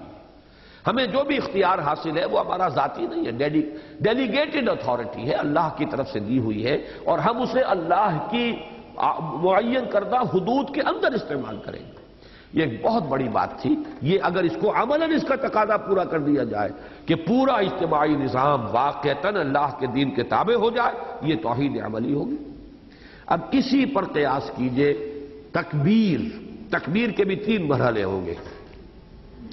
پہلے تو شعور اور ادراک میں ہو کہ اللہ بڑا ہے، سب سے بڑا ہے، اللہ اکبر، یہ انسان کو اس کی ریئلائزیشن ہو اپنے اندر، اس کی عظمت کا نقش واقعتاً قائم ہو گیا ہو۔ یہ نہیں بس صرف زبان سے جو ہے وہ ایک زور سے آواز نکال کے نعرہ تکبیر اللہ اکبر کہہ دیا، بلکہ یہ کہ اس کا جتنا گہرا شعور ہوگا، اللہ ہی سب سے بڑا ہے، تمام اسباب اس کے تابع ہیں، کوئی پتہ اس کی مرضی کے بغیر جنبش نہیں کر سکتا، پوری کائنات پر ثم استوى علی العرش، وہ تخت حکومت پر متمکن ہے، اس کی بادشاہی پوری کائنات پر عملاً قائم ہے۔ یہ تو صرف یوں سمجھیے کہ عالم انسانیت ہے، یا وہ جنوں کا عالم ہے کہ جس میں کوئی فساد ہے اور کوئی اس کے اندر سرکشی ہے، ورنہ یہ پوری کائنات، اس کی پہنائیوں کا ہم تصور نہیں کر سکتے، وہ تو سب لہو اسلم من فی السماوات والارض طوعا وکرہا، اس کے سامنے تو سربسجود ہے، اور اس کے حکم کے سامنے جو ہے سر تسلیم خم کیے ہوئے ہیں، جو بھی ہیں آسمانوں میں اور زمین میں، خواہ وہ اپنی مرضی سے اور پسند سے اور خواہ مجبوری سے، اس کی حکومت تو پوری کائنات پر پھیلی ہوئی ہے۔ تو یہ عظمت کا نقش قائم ہو، اللہ کی کبریائی کا واقعتاً ہمیں اپنے قلب کی گہرائیوں کے اندر ایک ادراک اور شعور ہو، یہ پہلا مرحلہ ہے، اس کی کوشش کرنی پڑے گی، اس کے لیے اپنے ذہن، اپنے شعور کی ایک تربیت کرنی ہوگی۔ نمبر 2، اس کا اقرار اور اعلان، یہ اقرار اور اعلان اور اعتراف کہ آپ کہیں اللہ اکبر، یہ گویا کہ تکبیر ظاہر کے اندر اب پہلا قدم ہوا۔ ایک تکبیر باطنی ہے، آپ کے قلب میں، آپ کے شعور میں، آپ کے احساسات میں اللہ کی کبریائی کا نقش قائم ہو گیا، کل نقش فی الحجر، جیسے کہ پتھر پر لکیر ہوتی ہے۔ پھر وہ ہے اس کا ظہور، اب اللہ اکبر کہنا بھی یقیناً تکبیر ہے۔ یہ جو ہم کہتے ہیں اللہ اکبر، یہ بھی یقیناً تکبیر رب ہے، اس میں کوئی شک نہیں ہے، لیکن اب اس کا تیسرا مرحلہ ہے۔ ہمارے ذہنوں میں صرف یہ پہلا بیٹھا ہوا ہے، تکبیر اللہ اکبر کہنا، اسے ریپیٹ کرنا، اللہ اکبر اللہ اکبر اللہ اکبر اللہ اکبر۔ میں ان چیزوں کی نفی نہیں کرتا، ان کا فائدہ ہے اپنی جگہ پر، یہ بھی ایک ذکر کی شکل ہے۔ جو وقت اس میں لگتا ہے وہ یقیناً جو ہے اس کا ایک یعنی اجر و ثواب انسان کو ملے گا کہ اس نے اپنا وقت اس پر لگایا ہے۔ پھر یہ کہ ایک کچھ نہ کچھ شعور کے اندر یہ بات اترتی ہے، ذرا سا بھی اگر انسان سوچ سمجھ کر یہ الفاظ کہہ رہا اللہ اکبر اللہ اکبر اللہ اکبر، تو یہی وہ چیز ہوگی کہ جو اسے اپنے باطن کے اندر تکبیر کے ریئلائز کرنے کی مدد دے گی۔ لیکن یہ ہے کہ یہ تکبیر اللہ اکبر کہنا ہی صرف ذہن میں رہ جائے، نہ تو یہ اندر کی تکبیر جو ہے خود اپنے شعور اور ادراک اور احساس کے اندر، اور نہ پھر تیسرا مرحلہ وہ تو ذہنوں سے بالکل نکل گیا کہ تکبیر کے معنی یہ بھی ہے جس کو کہ بعد میں کہا گیا اللہ کے دین کو قائم کرو، اللہ کے دین کو غالب کرو، لِتَكُونَ کلمۃ اللہ العلیٰ، وہ صورت پیدا کرو کہ اللہ کا کلمہ سب سے بلند ہو جائے، اللہ کے حکم کے سامنے کسی کی گردن اکڑی نہ رہ جائے، اللہ کی مرضی کے سامنے کوئی اور اپنی مرضی چلانے والا نہ رہے۔ اگر یہ نہیں ہے تو پھر تکبیر عملاً تو نہیں ہو رہی، یہ تکبیر تو صرف قولی تکبیر ہے، یہ تکبیر صرف عقیدے کی تکبیر ہے، عمل میں حقیقت میں واقعات کی دنیا میں تو کسی اور کا سکہ چل رہا ہے، کسی اور کی مرضی کے اوپر نظام چل رہا ہے۔ یا تو لوگوں نے کہا ہے کہ ہم خود اپنے معاملات کے مالک ہیں اور ہم جو چاہیں گے قانون بنائیں گے، لیجسلیٹو اتھارٹی ہمارے ہاتھ میں ہے، سوورنٹی ہماری ہے، تو گویا کہ اللہ کے مد مقابل جو ہے وہ لوگ کھڑے ہو گئے ہیں۔ یہ فساد ہے، یہ بغاوت ہے۔ یا فرض کیجئے کوئی فرد واحد ہے، وہ بیٹھا ہوا ہے، وہ کوس لمن الملک بجا رہا ہے کہ میرے ہاتھ میں اختیار ہے، میں جو چاہوں فیصلہ کروں، الیس لی ملک مصر وہذہ الانہار تجری من تحتی، جیسے فرعون نے کہا تھا کیا میرا نہیں ہے یہ جو بادشاہی ہے مصر کی، وہ میرے ہاتھ میں نہیں ہے؟ کیا یہ سارا آبپاشی کا نظام میرے کنٹرول میں نہیں ہے؟ جس کو چاہوں پانی دوں، جس کو چاہوں نہ دوں، یہ سارا اختیار میرے ہاتھ میں، لہذا میرا حکم چلے گا۔ تو یہ ایک فرد کی حاکمیت سے لے کر اور جمہور کی حاکمیت تک یہ سب در حقیقت اللہ کے ند، اللہ کے ضد، اللہ کے مد مقابل، اللہ کو چیلنج کرنے والے بن کر کھڑے ہو جاتے ہیں۔ اور اگر بالفعل انہی کا سکہ رواں ہے تو اللہ بڑا کہاں ہے؟ اللہ تو صرف مسجد کی چار دیواری میں شاید بڑا ہے، وہاں بھی اکثر و بیشتر اللہ کی بڑائی نہیں ہوتی، چودھریوں کی بڑائی ہوتی ہے، وہ بیچارے امام کی بھی کوئی حیثیت نہیں ہوتی، وہ تو جو منتظمین ہیں اور جو تنخواہیں دیتے ہیں وہ ان کا سکہ چل رہا ہوتا ہے۔ تو یہ جو ہے کہ بالفعل اللہ کی کبریائی نافذ، تنفیذ اور تعمیل کبریائی، ایک ہے ادراک اور شعور اللہ کی کبریائی کا، آپ کے احساسات، آپ کے ذہن، آپ کے شعور، آپ کے سوچ، اس کے اندر پیوست ہو چکی ہو اللہ کی عظمت، اللہ کی کبریائی کا نقش۔ نمبر دو، اس کا اعلان ہے، زبان سے کہنا، اس کی تکرار بھی ہے، اس کا نعرہ بھی ہے، اس کو بلند آواز سے بھی کہنا ہے، اور اس کو خاموشی سے بیٹھ کر بھی اس کی مالا بھی جپیے، کوئی حرج نہیں ہے، اس کا بھی فائدہ ہے۔ لیکن یہ کہ اصل شے وہ ہے تکبیر، عملی تکبیر، یعنی اس تکبیر یا اس کبریائی یہ رب کی تنفیذ اور اس کی تعمیر، وہ نظام برپا کیا جائے کہ جس نظام میں واقعتاً اللہ اکبر ہو جائے، اللہ ہی سب سے بڑا، اس کے سامنے کسی کی بات، اس کی مرضی کے سامنے کسی کی مرضی، اس کے حکم کے سامنے کسی کا حکم، اس کی منشا و مشیت کے سامنے کسی اور کی خواہش وہ پرے کاہ کے برابر وقت نہ رکھتی ہو۔ جب تک یہ بات نہیں ہوتی تکبیر کہاں ہوئی؟ گویا کہ در حقیقت یوں سمجھیے ان تین آیات میں حضور صلی اللہ علیہ وسلم کی سیرت کا پورا ملخص آ گیا۔ اے محمد صلی اللہ علیہ وسلم، اب اس غور و فکر کے دور سے نکل گئے، اب سوچ بچار کے مرحلے کو ختم کیجیے، کھڑے ہو جائیے،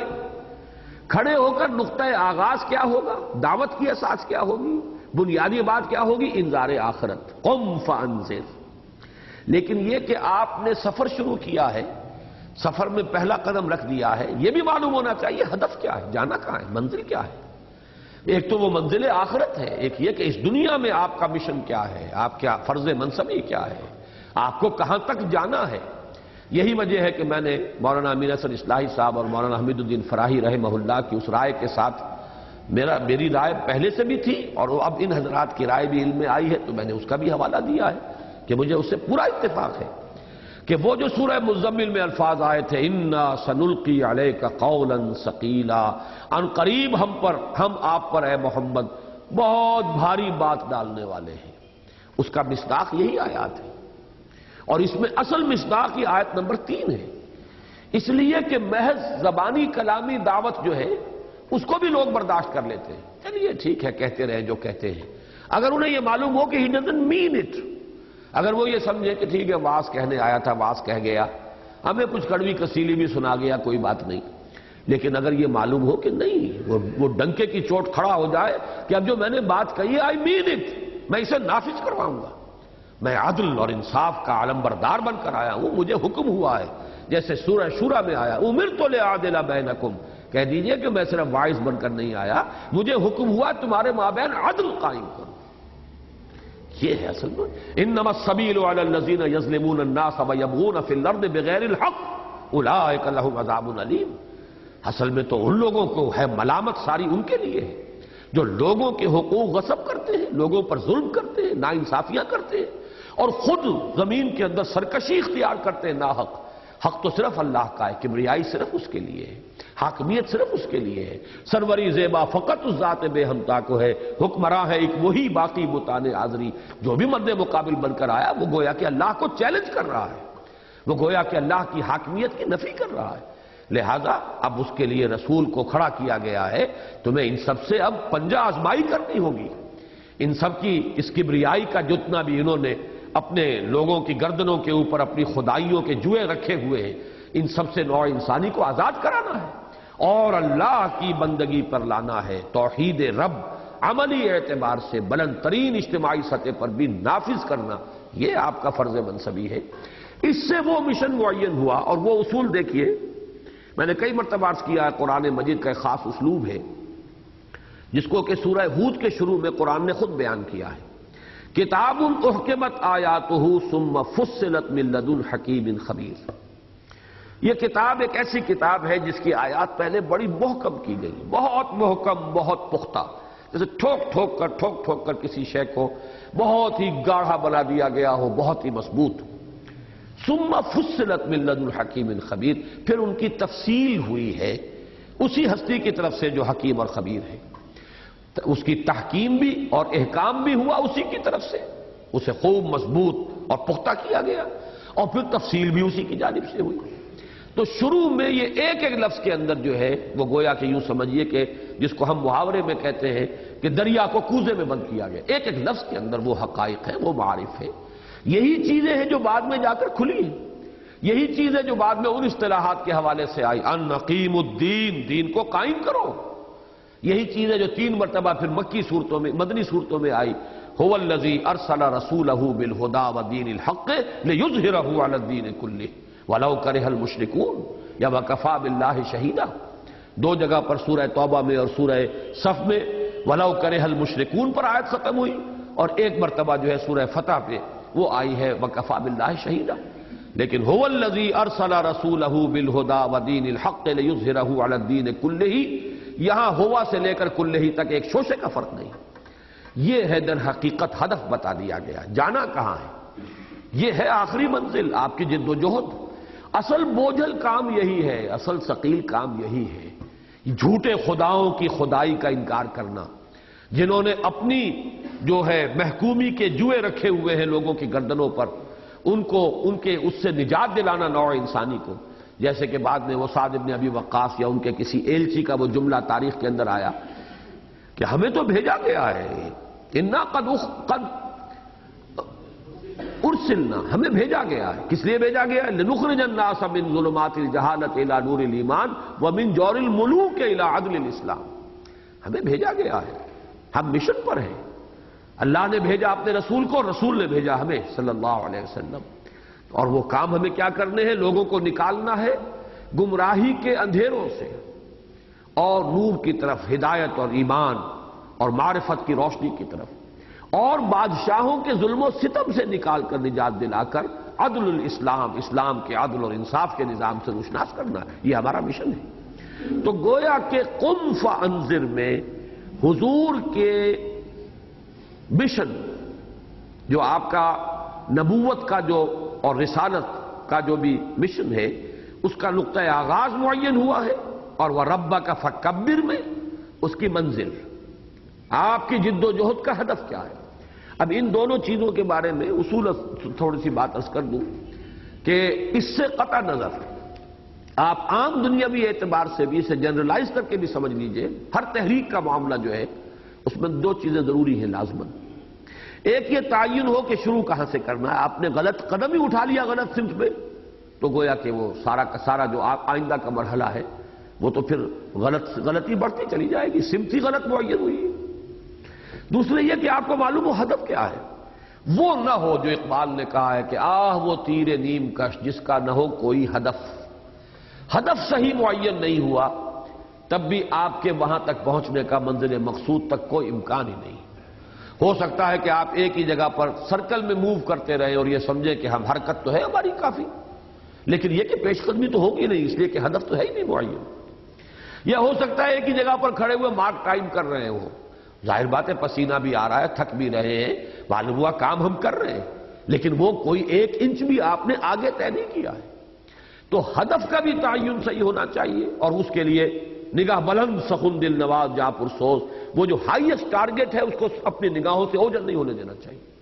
چاہے یہ ہے کہ ابھی ہم ابتدائی مرحلے میں ہیں، ابتدائی ہماری جو ہے یوں سمجھیے کہ مراحل ہیں جن سے گزر رہے ہیں، اس کا بھی شعور ہو،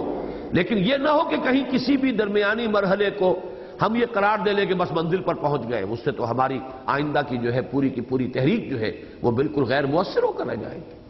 جیسا کہ میں نے کہا، یا تو پھر آدمی وہیں پہ ڈیرا لگا دے گا، یا مارک ٹائم کرے گا، یا سرکل میں موو کرے گا۔ ہدف معین رہنا چاہیے، لیکن یہ کہ یہ بھی معلوم ہو شروع کہاں سے ہونا ہے۔ ہم نے نعرہ لگا دیا، کوئی جمہوریت کا نعرہ، اور کہیں کوئی سوشلزم کا نعرہ، کہیں کسی اور کا نعرہ، اور اگر ہم نے دیکھا کہ وہ نعرے چل گئے، روٹی کپڑے اور مکان کا نعرہ چل گیا تھا، تو چلو آؤ نا ہم بھی سیر کریں کوہ طور کی، ہو سکتا ہے کہ ہمارا بھی کام بن جائے۔ ایک نعرے سے ایک شخص نے پوری قوم کے اندر بجلی بھر دی تھی، تو ہم بھی کوئی نعرہ، اور وہی نعرہ شاید استعمال کر لیں، یا کوئی اور نعرہ۔ کوئی نعرہ جو ہے جذباتی نعرہ سوائے اس انذار آخرت کے، وہ دعوت جو ہے اگر کسی اور نعرے کو اختیار کیا گیا تو وہ دعوت الی منہاج النبوہ نہیں ہوگا، بلکہ اصل شے یہی ہے کہ آخرت کا یقین، گویا کہ ایمان کی جد و جہد، اسی سے پھر وہ ہدف معین ہوگا، آخرت کی باز پرس کا احساس ہوگا۔ اور خاص طور پر مسلمانوں میں ایک اور کام کرنا بہت ضروری ہے، وہ میں نے کئی مرتبہ بیان کیا ہے کہ آخرت کے انکار کی کئی شکلیں ہیں۔ آخرت کا انکار ایک تو یہ کہ کوئی آخرت واخرت نہیں، وما ہی الا حیاتنا الدنیا نموت ونحیا وما یہلکنا الا الدہر، کوئی آخرت نہیں، دوبارہ پیدا ہونا ممکن ہی نہیں، مٹی ہو کر مٹی میں مل جائیں گے، بس دیٹس دی اینڈ۔ ایک تو یہ ہے، یہ بھی موجود تھے، ایسے لوگ موجود تھے جن کا قول قرآن مجید میں ایک سے زائد جگہ پر آیا، کوئی نہیں ہے باس بعد الموت۔ ایک یہ ہے کہ باس بعد الموت تو ہے، لیکن ہمارے کچھ سفارشی بیٹھے ہوئے جو ہمیں بچا لیں گے۔ معلوم ہوا کہ اب وہ جو اس آخرت کے عقیدے کا آپ کے عمل پر اثر ہو سکتا تھا وہ ختم۔ اس سے بھی کئی اور سٹل انداز ہیں۔ بعض لوگوں نے اپنی دنیا کے اندر جو اللہ نے انہیں کوئی دولت دی یا حیثیت دی، وجاہت دی، اسی کو دلیل بنا لیا کہ ہم اللہ کے لاڈلے پیارے ہیں، لہذا ہم سے کوئی محاسبہ وغیرہ نہیں ہوگا تو دوسروں سے ہوگا۔ یا یہ کہ ہم تو فلاں کا دامن پکڑے ہوئے، دامن تھامے ہوئے، ہم تو اس کے ساتھ نکل ہی جائیں گے، نحن ابناء اللہ واحباہ،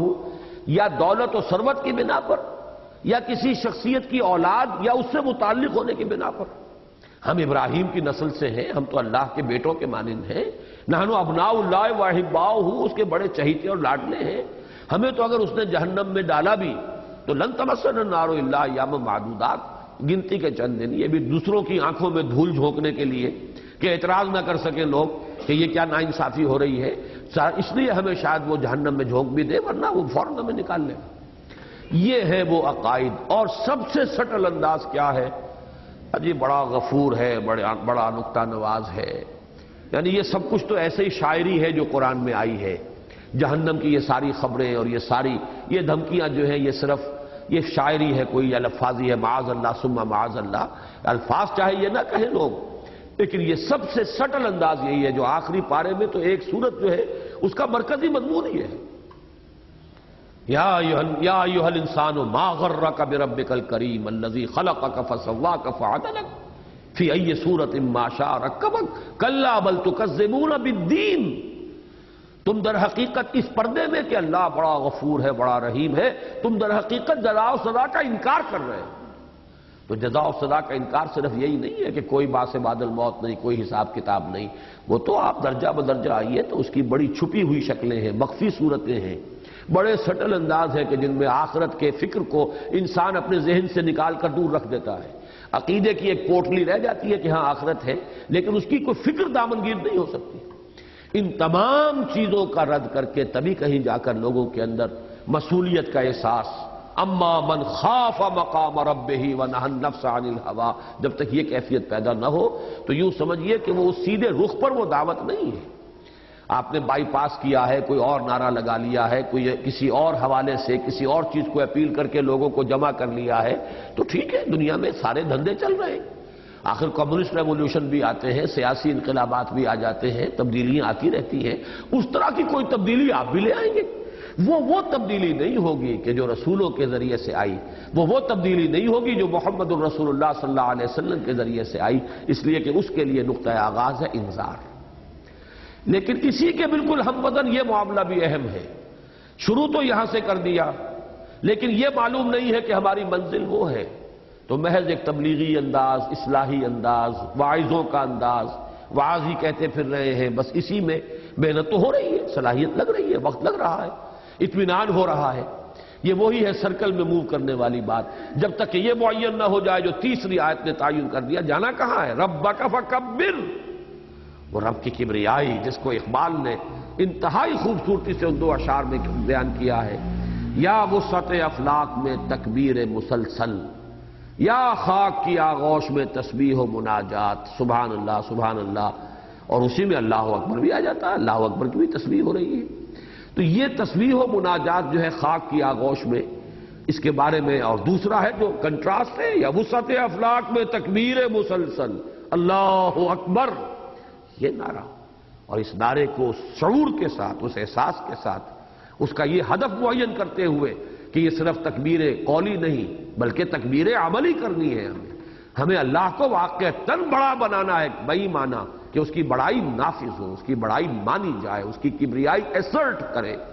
ہر جگہ پر، زندگی کے ہر گوشے میں ہمارے تمام اجتماعی نظام کو اس کے تابع لایا جائے، اس کے لیے جد و جہد ہے۔ اور وہ ظاہر بات ہے کہ پھر جو بڑے ہیں ان بڑوں کی بڑائی کا انکار کریں گے تو اس اللہ کی بڑائی کی تنفیذ ہوگی، اور وہ جو بڑائی جنہوں نے یبغون فی الارض بغیر الحق، جس کا کہ سورہ شورى کے اندر نقشہ کھینچا گیا ہے، وہ کبھی ٹھنڈے پیٹوں تو نہیں لے سکتے اس کو، they can't take it lying down، وہ تو برداشت نہیں کریں گے، ان کے مفادات، ان کی سیادتیں، ان کی چودراہٹیں، ان کی مسندیں، ان کا اقتدار، ان کی قوت، ان کی مراعات جو انہیں ملی ہوئی ہے، ان سب کو چیلنج کرنا پڑے گا، تب جا کر کہیں وَرَبَّكَ فَكَبِّرْ۔ لہذا اصل میں وہ جو اِنَّا سَنُلْقِي عَلَيْكَ قَوْلًا ثَقِيلًا، ہم تو آپ پر ایک بہت بھاری بات ڈالنے والے ہیں ان قریب، در حقیقت اس کا ویسے تو مصداق کہیں گے تو یہ تینوں آیات اس کا مصداق ہے، لیکن میرے نزدیک سب سے بڑھ کر جو مصداق ہے وہ یہ تیسری آیت ہے وَرَبَّكَ فَكَبِّرْ۔ اس میں در حقیقت وہ ہدف اور یہ کہ الحمدللہ اللہ تعالیٰ نے حضور صلی اللہ علیہ وسلم کے دست مبارک سے اس تکمیلی مرحلے تک بات کو پہنچایا ہے۔ یقیناً اللہ کی مدد بھی شامل حال رہی ہے، لیکن اللہ کی مدد کا اپنا ایک نظام ہے، اپنی اس کی شرائط ہے۔ انسان سب کچھ اپنا لا کے میدان میں ڈال دے تب اللہ کی مدد آتی، اپنے آپ کو بچا کر رکھنا، اپنا وقت، اپنی صلاحیتیں، اپنی قوتیں، اپنا پیسہ اور دعا کرنا تو لاکھ گڑ گڑا لیں آپ، اللہ تعالیٰ کی مدد نہیں آئے گی۔ ان تنصروا اللہ ینصرکم، اگر تم اللہ کی مدد کرو گے تو اللہ تمہاری مدد کرے گا۔ تم اپنا سب کچھ لا کے جھونک دو، ڈال دو، لگا دو، پھر اللہ سے مدد مانگو تو مدد آتی ہے۔ لیکن یہ کہ جب تک کہ انسان خود کمر نہ کس لے اور اس کے لیے وہ شرائط پوری نہ کر دے، مدد تو تب آتی ہے اللہ کی۔ قرآن مجید میں جو نقشے کھینچے گئے ہیں کہ جب رسول بھی اور ان کے ساتھی جب پکار اٹھتے تھے متى نصر اللہ وزلزلوا مستهم البأساء والضراء وزلزلوا حتى يقول الرسول والذين معه متى نصر الله الا ان نصر الله قریب۔ ان کو تکلیفیں آئیں، ان کو مصیبتیں آئیں، طرح طرح کی تکالیف کو انہوں نے جھیلا، یہاں تک کہ وہ ہلا دیے گئے، اور یہاں تک کہ پکار اٹھے وقت کے رسول اور ان کے ساتھی اہل ایمان اللہ کی مدد کب آئے گی، تب انہیں مژدہ سنایا گیا کہ اللہ کی مدد آیا چاہتی ہے، ان نصر اللہ قریب۔ وہ سارے مراحل طے کرنے کے بعد بہرحال یہ تین آیات، اب جو میں عرض کر رہا تھا کہ اس کا تیسرا حصہ نگاہوں سے اوجھل کیوں رہا، تفاسیر کو دیکھ جائیے، ان تفاسیر کے اندر اس تیسری بات کا ذکر نہیں ملتا۔ یہ تو ہے اللہ کی کبریائی، اللہ کی بڑائی بیان کرو، اللہ کی بڑائی بیان کرو، اللہ کی بڑائی بیان کرو، یہ بھی ہو گیا ہے کسی نے ذرا آگے بڑھ کر اور ڈنکے کی چوٹ کہو اور اس کو برملا کہو، یہ بھی بات ہے، لیکن یہ کہ یہ تیسری بات جو ہے ابھی تک، حالانکہ میرے نزدیک اس صدی کے اندر ایسی تحریکیں اٹھی ہے جنہوں نے بالفعل اس تصور کو اجاگر کر دیا ہے، لیکن ابھی تک قرآن مجید کے اندر اس تصور کے لیے جو مختلف اصطلاحات ہیں ان سب تک نگاہ نہیں گئی ہے۔ کسی کے سامنے وہ آیت تو آ گئی ہو الذی ارسل رسولہ بالہدی ودین الحق لیظہرہ علی الدین کلہ، اس کا مفہوم تو واضح ہو گیا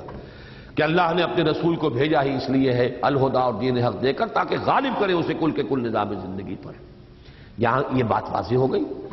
اسی طرح کچھ لوگوں کے سامنے مزید بڑھ کر وہ بات بھی واضح ہو گئی، ان اقیم الدین کا مطلب ہے اللہ کے دین کو قائم کرنا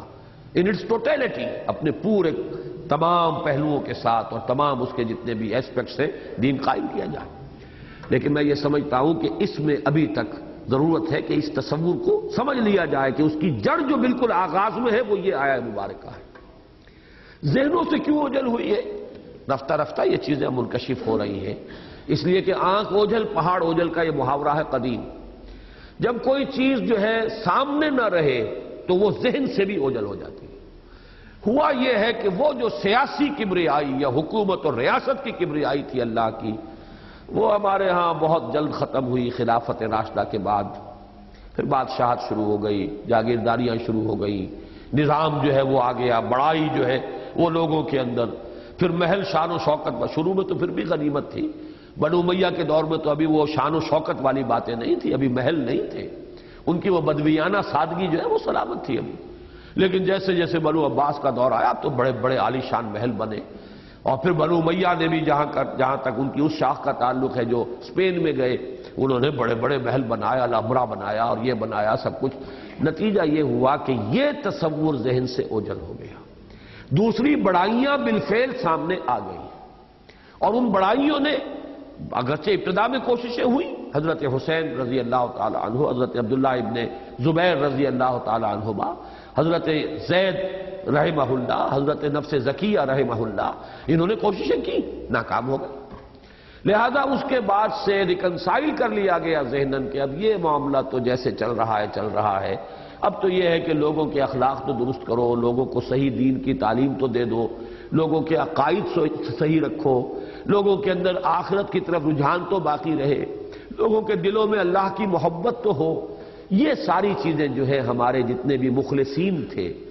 اتقیاء، صلحاء، صوفیاء، اولیاء اللہ، انہوں نے اس چھت کے نیچے تو سارا کام جاری رکھا ہے، لیکن وہ چھت جو ہے کبریائی کی، وہ جس کو کہ ابن خلدون نے کہا ہے، وہ یا تو کہیں عصبیت قبائلی پر، عصبیت قومی پر، کوئی نہ کوئی عصبیت جو ہے وہ بالا کر رہی ہے، سیاسی قوت کا مظہر کوئی عصبیت، کوئی ٹرائبل یا کوئی اور قومی قسم کی عصبیت جو ہے، نظام سیاسی جو ہے، نظام حکمرانی، وہ اس کے بل پر قائم رہا۔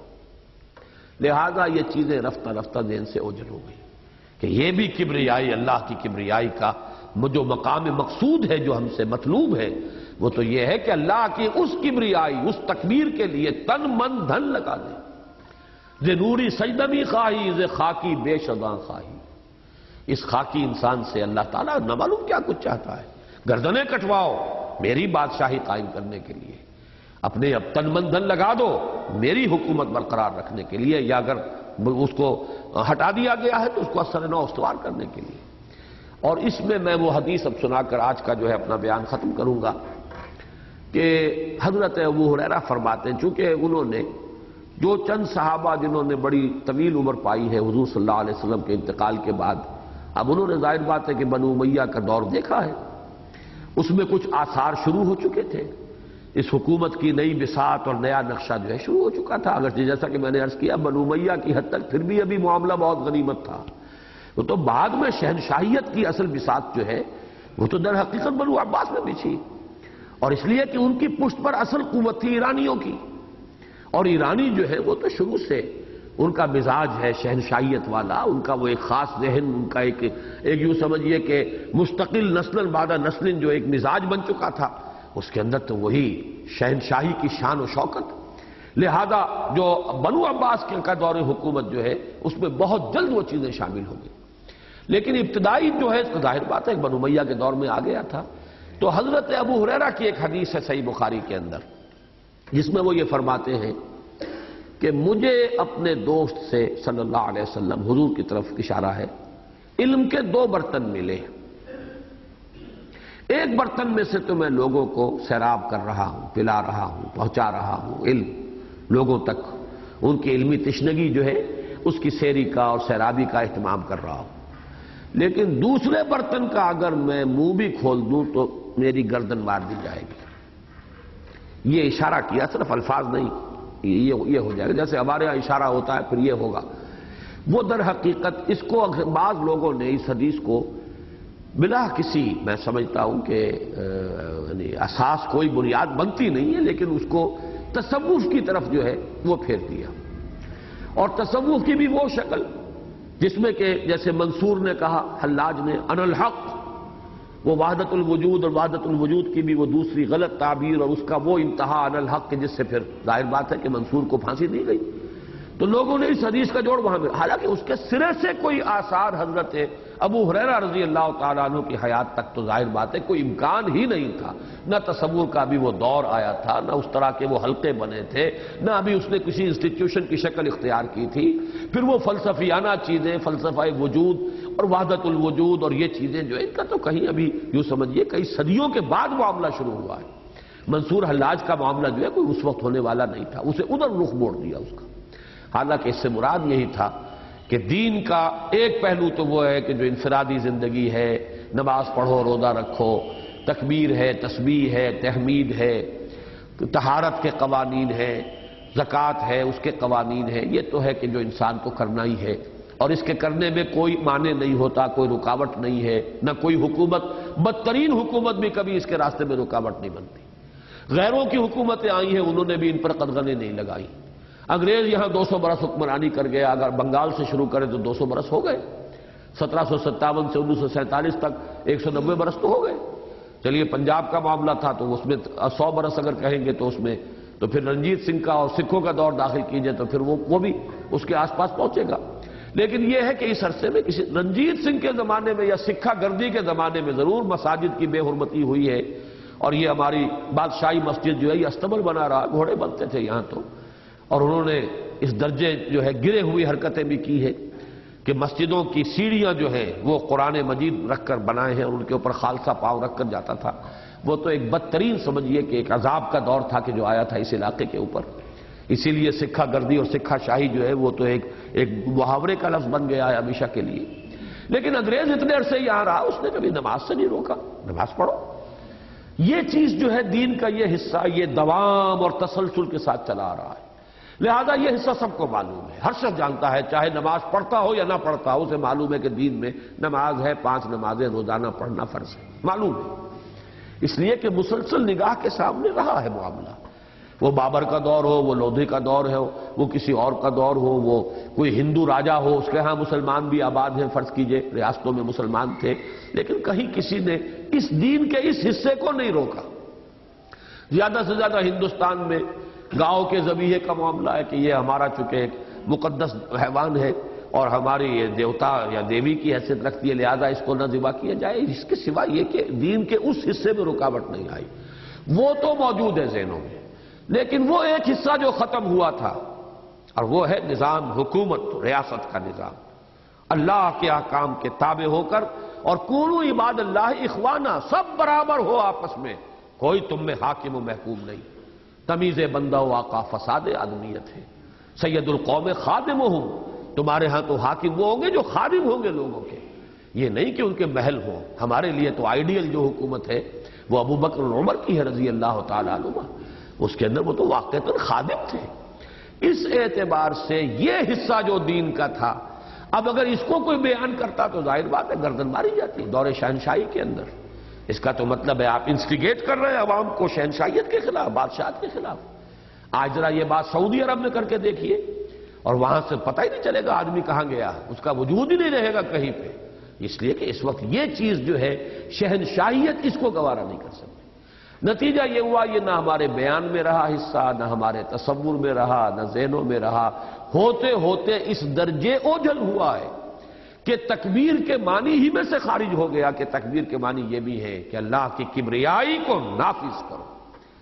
اور مجھے زیادہ جو حیرت ہوئی، میں سمجھتا تھا کہ اس دور میں وہ حضرات مثلا مولانا مودودی جو بہرحال ایک تحریک لے کر اٹھے ہیں اور ان کے پیش نظر شروع سے بھی حکومت الہیہ کا قیام تھا اور ان کے سامنے یہ تصور تھا، اسے انہوں نے خوب واضح کیا ہے کہ ہمارا دین صرف نماز روزے کا دین نہیں ہے، ہمارا دین صرف مسجد کا دین نہیں ہے، ہمارا دین مکمل نظام حیات ہے، مکمل نظام زندگی ہے، یہ اپنا غلبہ چاہتا ہے، استیلا چاہتا ہے۔ یہ حقائق اس صدی میں جا کر اور یہ منکشف ہوئے لوگوں پر دوبارہ، اور اس کی طرف ان تحریکوں نے توجہ دلائی ہے، اور ان تحریکوں نے اس کے سلسلے میں اپنے اپنے رنگ میں، اب کہیں آدمی غلطی کر جائے تو بات اور ہے، لیکن یہ کہ اپنے اپنے رنگ میں کوششیں کی ہیں۔ لیکن مجھے حیرت جو ہوئی اس بات پر ہوئی کہ یہاں پر تکبیر کے لفظ کے حوالے سے ان کا ذہن بھی منتقل نہیں ہوا، حالانکہ تصور ان کے ذہن میں وہ موجود تھا۔ لیکن میرے نزدیک یہ نوٹ کر لیجئے، یہ تینوں آیات اس اعتبار سے قرآن مجید کے اہم ترین آیات میں شمار کیے جانے کے قابل ہیں کہ ان میں حضور کا مشن، اس کی آخری منزل کہاں تک جانا ہے، اور نمبر 2 شروع کہاں سے کرنا ہے۔ یہ دونوں چیزیں معین ہو گئی ہیں۔ اول و آخر معین ہو جائے، آپ سوچ لیجئے کہ آپ کو ایک خط کھینچنا ہے، ایک لکیر کھینچنی ہے، اس کے یہ 2 نقطے معین ہو جائیں تو بڑا آسان معلوم ہو جائے کہ یہاں سے اسے شروع ہونا اور یہاں اس کو لے کر جانا ہے۔ اب وہ سیدھا سوا سبیل یا صراط مستقیم یا صراط السوی، یہ 2 نقطوں کے مابین آپ کھینچ لیں گے۔ تو دونوں کی تعیین ہو گئی کہ کار رسالت اور فریضہ رسالت کا نقطہ آغاز ہے انذار، اور اس کا مقصود اس دنیا کے اندر اس جد و جہد کی آخری منزل تکبیر رب۔ وہ تکبیر شروع کہاں سے ہوگی؟ بندہ مومن کے قلب میں، اس کے احساسات میں، اس کے شعور میں اللہ کی عظمت اور کبریائی کا نقش قلب، یہ تکبیر ہے باطن میں۔ اس کے بعد اس کا اظہار، اعلان، نعرہ تکبیر بھی اس میں شامل ہے، اللہ اکبر، ڈنکے کی چوٹ برملا اس کا اعلان، اگر وہ شعور کے ساتھ ہے، اگر وہ اس فہم کے ساتھ ہے۔ ورنہ تو جیسا کہ میں نے بارہا کہا ہے، انگریز کی چھاونیوں میں بھی اذانیں ہوتی تھی، اللہ اکبر اللہ اکبر اللہ اکبر اللہ اکبر، لیکن انگریز کو کوئی تشویش نہیں ہوتی تھی، انہیں پتا تھا کہ مؤذن کو پتہ ہی نہیں میں کیا کہہ رہا ہوں۔ اگر اسے معلوم ہو کہ میں کیا کہہ رہا ہوں تو وہ تو کلمہ بغاوت ہے۔ بڑا تو انگریز تھا، قانون اس کا بالا تر، اختیار اس کا، باقی سارا اس کے نیچے تھا۔ یؤتوا الجزیۃ عن ید وہم صاغرون۔ اب مسلمان اس پوزیشن میں تھے کہ وہ اپنے پرسنل لا کے اندر نماز روزہ کر لیں، جو چاہیں کر لیں، باقی لا آف دی لینڈ وہ انگریز کا نظام فوجداری، قانون دیوانی، قانون فوجداری انگریز کا ہوگا۔ تو اصل میں تو اکبر وہ تھا، اللہ کہا تھا، لیکن یہ کہ چونکہ اس مؤذن کو بھی پتہ نہیں تھا کہ میں کہہ کیا رہا ہوں اور یہ کوئی اعلان بغاوت ہے، اس نے بھی پرواہ نہیں کی کہ یہ کیا کہہ رہا ہے۔ لیکن اگر یہ کہ وہ اس شعور کے ساتھ ہو، اسی لیے تو اقبال کا وہ شعر جو ہے بڑے پیارے شعر ہے، پرواز ہے دونوں کی اسی ایک فضا میں، کرگس کا جہاں اور ہے شاہی کا جہاں اور، الفاظ و معانی میں تفاوت نہیں لیکن ملا کی اذاں اور مجاہد کی اذاں اور۔ یہاں ملا کو یوں سمجھیے کہ وہ روایتی مذہب جس میں نماز روزہ اور یہی چیزیں رہ گئی ہیں صرف، وہ بھی اذان دیتا ہے، اور ایک وہ مجاہد جو باطل کو للکارتا ہے، جان ہتھیلی پر رکھ کر میدان میں آتا ہے، وہ بھی اذان دیتا ہے اللہ اکبر۔ تو ملا کی اذان اور مجاہد کی اذان اور۔ تو تکبیر رب در حقیقت کار رسالت یا فریضہ رسالت کی کا وہ ہدف ہے، وہ آخری منزل ہے۔ اور ان 3 آیات کو میں پھر ایک مرتبہ دہرا رہا ہوں، میرے نزدیک سیرت النبی کے اعتبار سے بڑی اہمیت حاصل ہے۔ بلکہ میں اگر اس وقت یہ کہوں کہ در حقیقت جو پوری سورہ صف ہے، هو الذی ارسل رسولہ بالہدی ودین الحق لیظہرہ علی الدین کلہ، اس کی وہ مرکزی آیت ہے، وہ اسی ربک فکبر ہی کی تشریح ہے اور اسی کی توضیح پر مشتمل ہے، اس اصول کے عین مطابق کہ کتاب احکمت آیاتہ ثم فصلت من لدن حکیم خبیر۔ یہ کتاب ایسی ہے کہ اس کی آیات پہلے محکم کی گئی، پختہ کی گئی، پھر ان کی تفصیل ہوئی ہے اس ہستی کی جانب سے جو علیم اور خبیر ہے۔ بارک اللہ لی ولکم فی القرآن العظیم ونفعنی وإیاکم بالآیات والذکر الحکیم۔